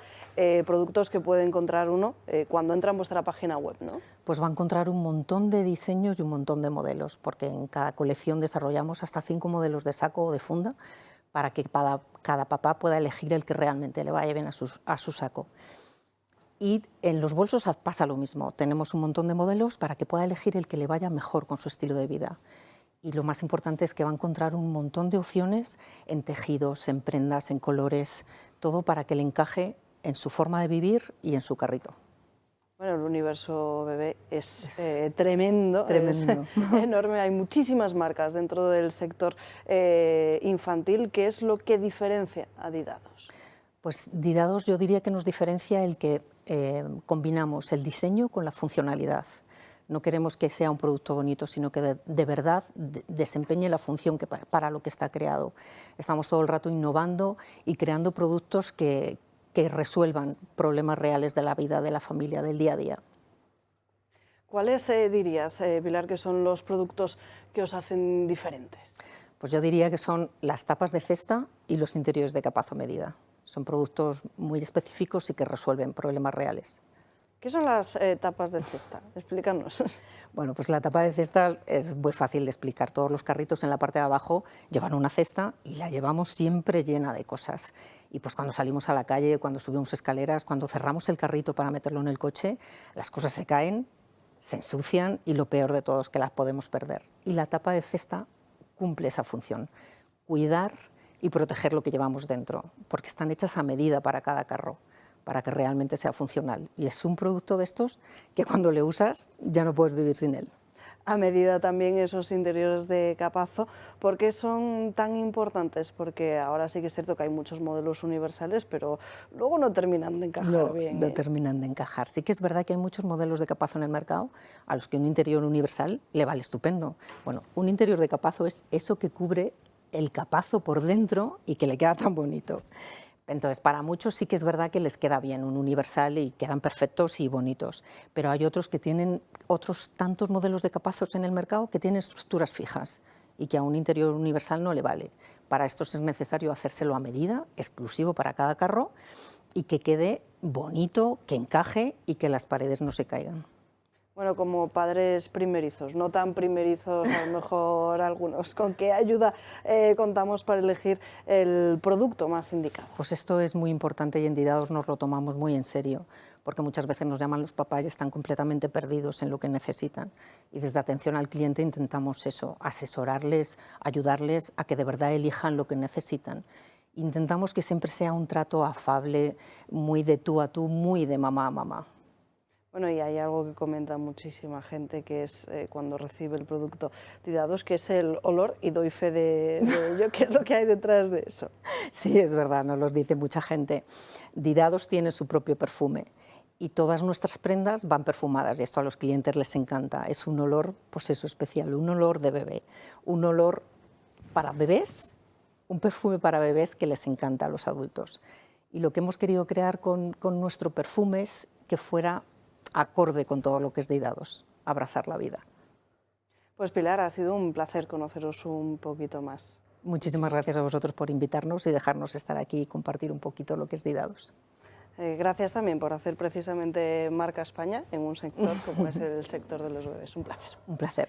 Volvemos con la actualidad del día. Si les parece, abrimos página de tribunales porque estamos ya en la tercera semana del juicio en el Tribunal Supremo por el caso Mascarillas. Siguen produciéndose y siguen desfilando por el Tribunal Supremo las diferentes testificales. Veamos qué es lo que ha pasado en estos últimos días y enseguida les contamos la última hora de hoy. Semana clave en el juicio contra Ábalos por el caso Mascarillas. Por el Tribunal Supremo ha desfilado una treintena de testigos relacionados con la trama. La causa se remonta a los primeros meses de la pandemia y la adjudicación irregular de contratos públicos para material sanitario a cambio de comisiones. En el centro del huracán, el exministro José Luis Ábalos, su exasesor Koldo García y el comisionista Víctor de Aldama. La exsecretaria de Ábalos ha relatado que Aldama acudía con mucha frecuencia al Ministerio de Transportes, sin necesidad de pasar los controles de seguridad. Además, usaba el ascensor del propio ministro. También ha asegurado que Jessica Rodríguez, la expareja de Ábalos, le acompañó a 13 de sus 293 viajes oficiales y que esos gastos los pagaba Koldo. En 13 viajes tenemos constancia de que Jessica Rodríguez acompañó al ministro. ¿Quién pagaba esos gastos? Koldo García. ¿Y cómo pagaba Koldo García esos gastos? A mí me facilitó en varias ocasiones una tarjeta a su nombre, una tarjeta de crédito. El exjefe de gabinete de la entonces ministra de Industria, Reyes Maroto, desvela que la ministra cerró una reunión con Aldama en el propio ministerio. Tan solo al señor Aldama lo he visto en una reunión, o sea, no lo he visto, yo no lo recordaba, lo he visto en unos papeles, en el que vino a una reunión de un promotor musical con otras personas para solicitar una subvención. ¿Estuvo en el ministerio entonces el señor de Aldama? Estuvo en el ministerio. Es una reunión que cerró la ministra con otra persona de las que asistía a esa reunión. La exministra dijo que no recordaba haberse reunido con el comisionista. No lo recuerdo. El ex número 2 de Marlaska admite contactos con Koldo por las mascarillas. Sí hubo contactos con el señor Izaguirre del momento en el que, como he explicado antes, tuvimos conocimiento que en el Ministerio de Transportes tenían esta línea en suministro y hubo unos contactos iniciales. Rubén Villalba, el topo de Aldama en la Guardia Civil, quien habría recibido 2.000 euros mensuales por garantizar la seguridad de la organización criminal, se ha acogido a su derecho a no declarar. Bueno, y la que viene a ser la octava sesión del Tribunal Supremo han estado llamados a declarar los exdirectores de gabinete de Ábalos y de Montero, y la cuestión de la financiación ha vuelto a planear porque el que fuera gerente del Partido Socialista ha reconocido en el Supremo que José Luis Ábalos se autorizaba a sí mismo sus gastos, pero también los de todo su equipo en el partido. Antonio. Bueno, pues está todo el mundo siguiendo las incidencias del juicio y de cómo y de quién, qué sé yo. Aquí hay una genética. La comentábamos aquí día a día durante la pandemia. Dijimos que se había tomado una determinación inadecuada en el momento de decir que se comprara en España material sanitario por una empresa que no tenía ninguna capacidad para absorber la demanda de una serie de productos que jamás había comprado, ni en calidad ni en cantidad. Se trata de Ingesa. Es el organismo que suministra a 2 hospitales de 100 camas en España. Es decir, cuando el Ministerio de Sanidad se convierte en el responsable para comprar masivamente lo de las mascarillas, es lo anecdótico, pero era equipos de EPIs, que era el equipo protector para médicos, para sanitarios, para todo el mundo, para ambulancias. Bueno, eso se tomaban las decisiones desde una empresa que es la que gestiona el hospital de Melilla y de Ceuta. Y ahí se convierte en el agujero, en el mecanismo de suministrar a un país entero en una demanda de esta categoría. Bueno, eso es un disparate. Y como es un disparate, salió como salió. O sea, y el español no lo va a analizar. O sea, los españolitos no vamos a pasar por eso, por analizarlo. Porque realmente lo que ahora nos importa es cómo se enriqueció y de que, pues como lo hace España con los que están cerca de los que mandan desde Rinconete y Cortadillo, facilitando esta tarea. Es decir, es que las cosas se hacen mal. Y las hizo mal un responsable desde el ministerio. Que no está en ningún sitio. Que no sale. Que no aparece en ningún sitio. A ver, hubo dos decisiones que, como tú dices, aquí al menos desde aquí se vio venir, que serían nefastas. La primera es la excepcionalidad de la contratación. O sea, que se pudieran saltar todos los controles por la urgencia sin que no mediara nadie más. Eso está muy bien porque es urgente, pero tienes que poner un contrapeso, decir, muy bien, se contrata urgente, no hay que esperar los meses, los 3 presupuestos, la madre superiora, pero hay un equipo de controles que miran el último céntimo y se ponen al lado del comprador. Y 2, el que dices tú de Ingesa, que tenía una única virtud, que puestos a chupar, chupemos nosotros y que no chupen las comunidades autónomas, sino que se lo quito a ellas, lo centralizo y solo chupa. Es decir, solo pone la manita el entorno del ministerio o de los amigos del ministerio o de otros ministerios, como hemos podido ver, que eran más de uno. Porque eso se le quitó el poder de contratar a las autonomías, que son justo las que contratan. Hasta entonces habían contratado. Es más, si no recuerdo mal, sabemos de que alguna autonomía que intentó ir por libre se encontró que le secuestraran los aviones cuando llegaban a Madrid, por ejemplo, cuando llegaban las mascarillas. Algunos secuestros tuvo. Se los secuestraban, no fuera caso que abriera la veda a la posibilidad de escaparse al control férreo del que quería amanecer pobre para el día siguiente ser el más rico de Europa. No está Salvador Illa, tampoco muchos de los ministros que durante todos estos días están saliendo en diferentes conversaciones que al parecer maneja la UCO y que está plasmado precisamente en los informes de la Guardia Civil. Ayer hablábamos de Reyes Maroto, hoy se habla de Uribe y así seguimos sumando ministro tras ministro. O sea, que aquí al final parece que todo el mundo lo sabía. Yo solo añadir 2 cosas a lo que han comentado los señores Burgueño y Francas. Primera cosa, recordar que el robo de esta gentuza empezó en el minuto 1, es decir, se declaró la pandemia y ya estaban maniobrando para quedarse pasta. Y lo que hicieron fue cerrar el Parlamento, las ruedas de prensa, sustituirlas por ruedas de prensa virtuales y legislar para saltarse todos los controles aprovechando pues las normas de emergencia. Es decir, se quitaron de en medio todo lo que les impedía robar. Solo quedaba una cosa, que era controlar al pueblo español. Y lo que hicieron fueron dos cosas pues muy inteligentes. Una, encerrarnos para que no pudiéramos protestar. Y segunda, poner en marcha una campaña pues muy habitual en España, que es la de manipulación de la opinión pública, lo de aplaudir a las 8 en los balcones. Nos tuvieron encerrados en casa y aplaudiendo a las 8 en los balcones. Mientras robaban, les estábamos aplaudiendo a todos. Bueno, eso la primera cosa. Y lo segundo, una anomalía democrática. Está Koldo y está Ábalos.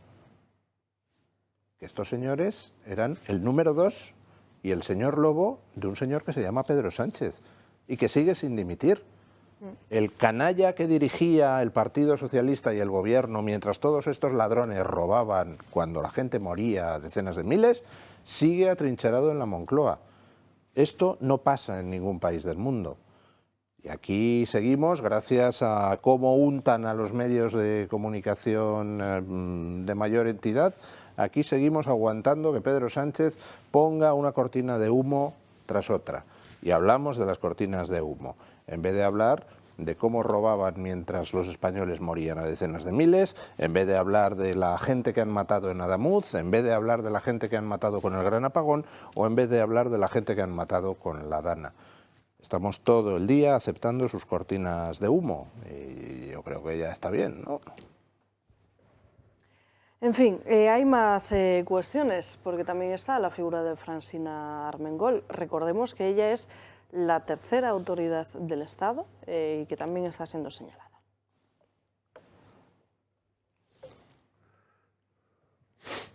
Francina Armengol, creo que podemos ir precisamente con ello. No, no podemos. Pues entonces no dejamos de hablar hoy de Francina Armengol, ya debido a la hora que es, pero sí que es interesante que vean la siguiente. Ahora sí, si lo tenemos, pues hablamos de Francina Armengol entonces. Como era de esperar, el PSOE sigue utilizando el incidente con el diputado de Vox, José María Sánchez, como arma política. La mesa del Congreso, con apoyo de los socialistas y de Sumar, quiere ahora cambiar las normas para evitar incidentes como el de la semana pasada, cuando el diputado de Vox se encaró con el vicepresidente primero de la Cámara y fue expulsado después de recibir insultos por parte de un diputado de Esquerra. El texto, aprobado con el voto en contra de PP y Vox, avisa a José María Sánchez de que conductas así pueden ser castigadas incluso con la suspensión de un mes o más. Armengol, que ha sido quien ha llevado en mano esta propuesta a la mesa, ha propuesto que si el diputado de Vox reincide en su actitud, le sea aplicada la máxima sanción posible. Por ello, el PSOE plantea endurecer las sanciones y permitir que se decidan con más tiempo y no solo en el momento. Desde Vox critican que no se trata a todos por igual y acusan a la presidenta de no proteger a sus diputados. Y lo cierto es que José María Sánchez se encaró con el vicepresidente primero de la Cámara después de recibir varios insultos. Sin embargo, parece que a la mesa del Congreso no le interesa poner fin a los insultos en la Cámara Baja, siempre y cuando vayan dirigidos a los de Abascal. Armengol ha aprovechado para pedir rebajar el tono de polarización y cree que José María Sánchez sobrepasó los límites. Sin embargo, este uso partidista de la presidenta del Congreso no es una novedad. Hoy además hemos conocido que tiene paralizadas 44 leyes aprobadas en el Senado, de las cuales 40 son del PP. De hecho, los de Núñez Feijóo hablan del congelador de Armengol y piden al PSOE que ponga fin a este bloqueo. La otra imagen que hoy nos llamaba la atención la publica The Objective. Recordarán todos, además, esa imagen del Peugeot, de ese recorrido de la famosa banda por toda España, entre Ábalos, Santos Cerdán y Koldo García. Pues, según The Objective, esa historia era mentira. Una mentira más en la historia de Sánchez. Parece que ese Peugeot ni era suyo ni iban montados, sino que ese sobrenombre del clan Peugeot surgió a raíz de unas fotografías que se publicaron en el periódico del Mundo para trasladarse desde Milagro, que es el pueblo de Santos Cerdán, a La Rioja. Y hombre, es curioso, a ver, tampoco era verdad lo de cambiar el colchón, ¿no? Del primer libro. Pero a mí lo que más me sorprende de este coche no es que no fuera verdad lo de Peugeot, sino que se haya sabido tantos años después. Ya. Porque se supone que este señor fue a muchos sitios, aparecía con este coche, y no toda la gente es imbécil en Europa para ver un Mercedes y decir, coño, sí, qué Peugeot más peugeotoso. En general no suele ocurrir. Solo por la marca cambia un poco. Por eso, con lo cual todos los que lo vieron y después le decían lo de Peugeot, alguien podía haber dicho, oiga, que no era un Peugeot. Pues se han callado todos como puertas. Pues nada, mucho ánimo. Por cierto, esta mañana alguien ha puesto a caer de un burro a Francina Armengol, o alguien del PP, diciendo que ya lleva mucho tiempo que no tendría que estar allí por lo que ha salido de los papeles. Puede ser Esther Muñoz o puede ser el secretario general del PP. No sé cuál de los dos. Pero me ha chocado que Francina Armengol se ha defendido desde la tribuna diciendo que era muy cobarde atacar a la única persona que no se puede defender. Yo recordaría a Francina Armengol que cuando decide quitar la palabra, dar la palabra, tachar del libro de sesiones palabras y todo eso, aceptar un insulto, no aceptar otro, está atacando gente que tampoco se puede defender frente a ella, puesto que es ella la que da o quita la palabra. Con lo cual, como muchos, estarían en igualdad de condiciones. Antonio. Pues nada, estábamos hablando de las mascarillas. Sí. Pues está detrás de ella. O sea, la mascarilla la tiene puesta. Porque ella dio instrucciones de comprar mascarillas. Parece ser, ¿eh? O sea, yo lo que creo es que estaba en ese entorno de falta de rigor en las compras administrativas del Estado. Pero lo que sí seguro, Antonio, es que si dio la orden o no, no está claro, pero que le colocaron mascarillas que no funcionaban, que se fueron a parar a un almacén, que costaban varios millones, más de €1 por mascarilla, y que cuando al día siguiente de que iba al Congreso para ser presidenta y dejaba de ser presidenta de Baleares, pocos días antes, dijo que se protestara porque no se le había ocurrido demandar a la empresa que le había colocado años antes unas mascarillas inservibles. Eso está aprobado. Tirando valores fuera. Eso está aprobado. No, es que con todo, aunque hubo una central de compras, como hemos dicho, después las comunidades autónomas se relacionaban con esa central de compras y se relacionaban con esta banda. Por lo tanto, no les daban facilidades para comprarlo. Es decir, no lo colocaron en aquella comunidad autónoma que no seguía unos requisitos razonables de compra. Por lo tanto, si lo recibieron en donde estaba Francina Armengol de presidenta, que era Baleares, pues evidentemente debería explicarlo. Pero si eran malas, se dan cuenta que son malas y las archivan y no protestan, y no protestan, quiere decir que te une algún lazo. Si el material no corresponde para la necesidad, pues evidentemente algo tienes que ver con el que te lo ha vendido para no protestar. Claro. Luis, no sé si has visto esta noticia que lo publica El Debate sobre los agentes de Israel que al parecer quisieron filtrar datos del presidente del gobierno. He visto Pedro la Sánchez. noticia, yo ¿Sí? la tomaría con prudencia, porque no se identifica las fuentes, parece una filtración de alguien que puede ser una verdad o no. Desde luego, la noticia a mí me suena rara. Porque dice que 2 agentes israelíes quisieron filtrar datos sobre lo de Pegasus de Pedro Sánchez y el ministro de Netanyahu les paró los pies y dijo que no. No le veo ningún sentido. Si Israel quisiera filtrar datos de Pegasus, desde luego no lo van a hacer 2 espías de a pie, lo haría el primer ministro. Segundo, la postura oficial de Israel es que ellos no tienen acceso a eso, que eso es una empresa que tiene unos sistemas de cifrado, que son nadie los puede abrir y que por tanto ellos no tienen ningún acceso a eso.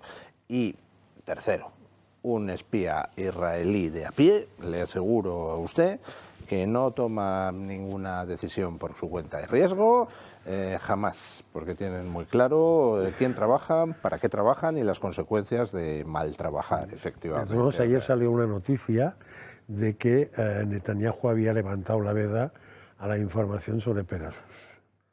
La publicó Albert Castillón, y hasta qué punto es verdad. Yo sería muy mentira, no prudente sé, con esas cosas. Pero eso se publicó ayer, y que además tiene unas fechas tasadas y que va a salir en cuentagotas. A partir de ahí puede ser imaginación o datos. No y una última información en página de tribunales, porque hablábamos antes de que en el caso Mascarillas no estaba Salvador Illa. Pues bien, el que parece que está siendo investigado, aunque por una cosa que no tiene nada que ver con esta, es el que fue su jefe de gabinete, Alba Sánchez. ¿Por qué se le investiga exactamente? Sí, bueno, es que parece que en España cuando te metes en política vas a tener trabajo pase lo que pase, ya sea por un lado o por otro. Pero bueno, nosotros vamos a contar un poquito qué ha pasado con Eduard Rivas. Así lo ha hecho el Gobierno de Cataluña, que es precisamente, como decías, apoyar a Eduard Rivas, que es el actual jefe de gabinete. El presidente del Gobierno catalán nombró hace un par de años como jefe a esta persona, como jefe de comunicación, que hasta el momento había sido alcalde de la localidad de Esparraguera. Y hasta ahí todo parece normal. Una persona de tu confianza y con una amplia experiencia política pasa a convertirse en tu mano derecha comunicativa. Pero es que Rivas lleva varios meses siendo investigado por los Mossos d'Esquadra por un presunto delito de contrataciones públicas irregulares. Y, lejos de perder la confianza del partido, sus miembros se han ratificado. Dicen que confianza plena, así lo ha transmitido Silvia Paneque, la portavoz de su gobierno. Queremos trasladar esta ratificación, esta confianza del presidente Illa respecto a su jefe de gabinete y del propio gobierno, efectivamente, y mostrar la actitud de colaboración de Eduard Rivas en propio beneficio. Pero como decíamos, ¿quién es esta persona? ¿Quién es la persona de plena confianza de Salvador Illa? Nosotros vamos a verlo. Eduard Rivas fue alcalde durante 9 años en la localidad de Esparraguera, desde 2015 hasta 2024. En 2024, cuando Salvador Illa asume el poder del gobierno catalán, le propone a Rivas dejar su cargo de alcalde para convertirse en su jefe de gabinete. Solo 1 año y medio después, los Mossos empiezan a investigar una serie de adjudicaciones que presuntamente se habrían realizado de manera fraudulenta. Y ahí aparece Rivas. Durante su mandato, según la investigación, en curso todavía, se podrían haber adjudicado contratos públicos de mantenimiento y limpieza a la Fundación para la Inclusión Laboral. Específicamente se centran en si el dinero público de esos contratos acabó en manos de personas vinculadas a su fundación y para un uso privado.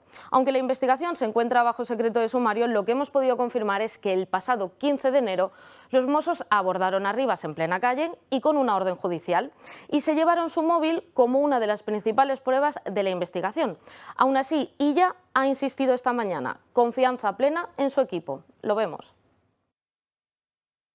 Lo que yo sé es que en su etapa de alcalde, y en tanto que alcalde formaba parte del patronato de una fundación de inserción laboral, trabajaba con personas discapacitadas, en la que por razón de ser alcalde de la parte del patronato, como otros 4 ayuntamientos, me parece que son de la zona, y efectivamente hay una investigación por una malversación de fondos en esa fundación, y la actitud que mi jefe de gabinete ha tenido es la correcta, es la de máxima colaboración y tiene mi confianza. Son unos hechos anteriores a su etapa aquí y él está haciendo lo que tiene que hacer, que es colaborar, y en fin, me ha asegurado que se actuó en todo momento conforme a las leyes y por tanto le he ratificado mi confianza.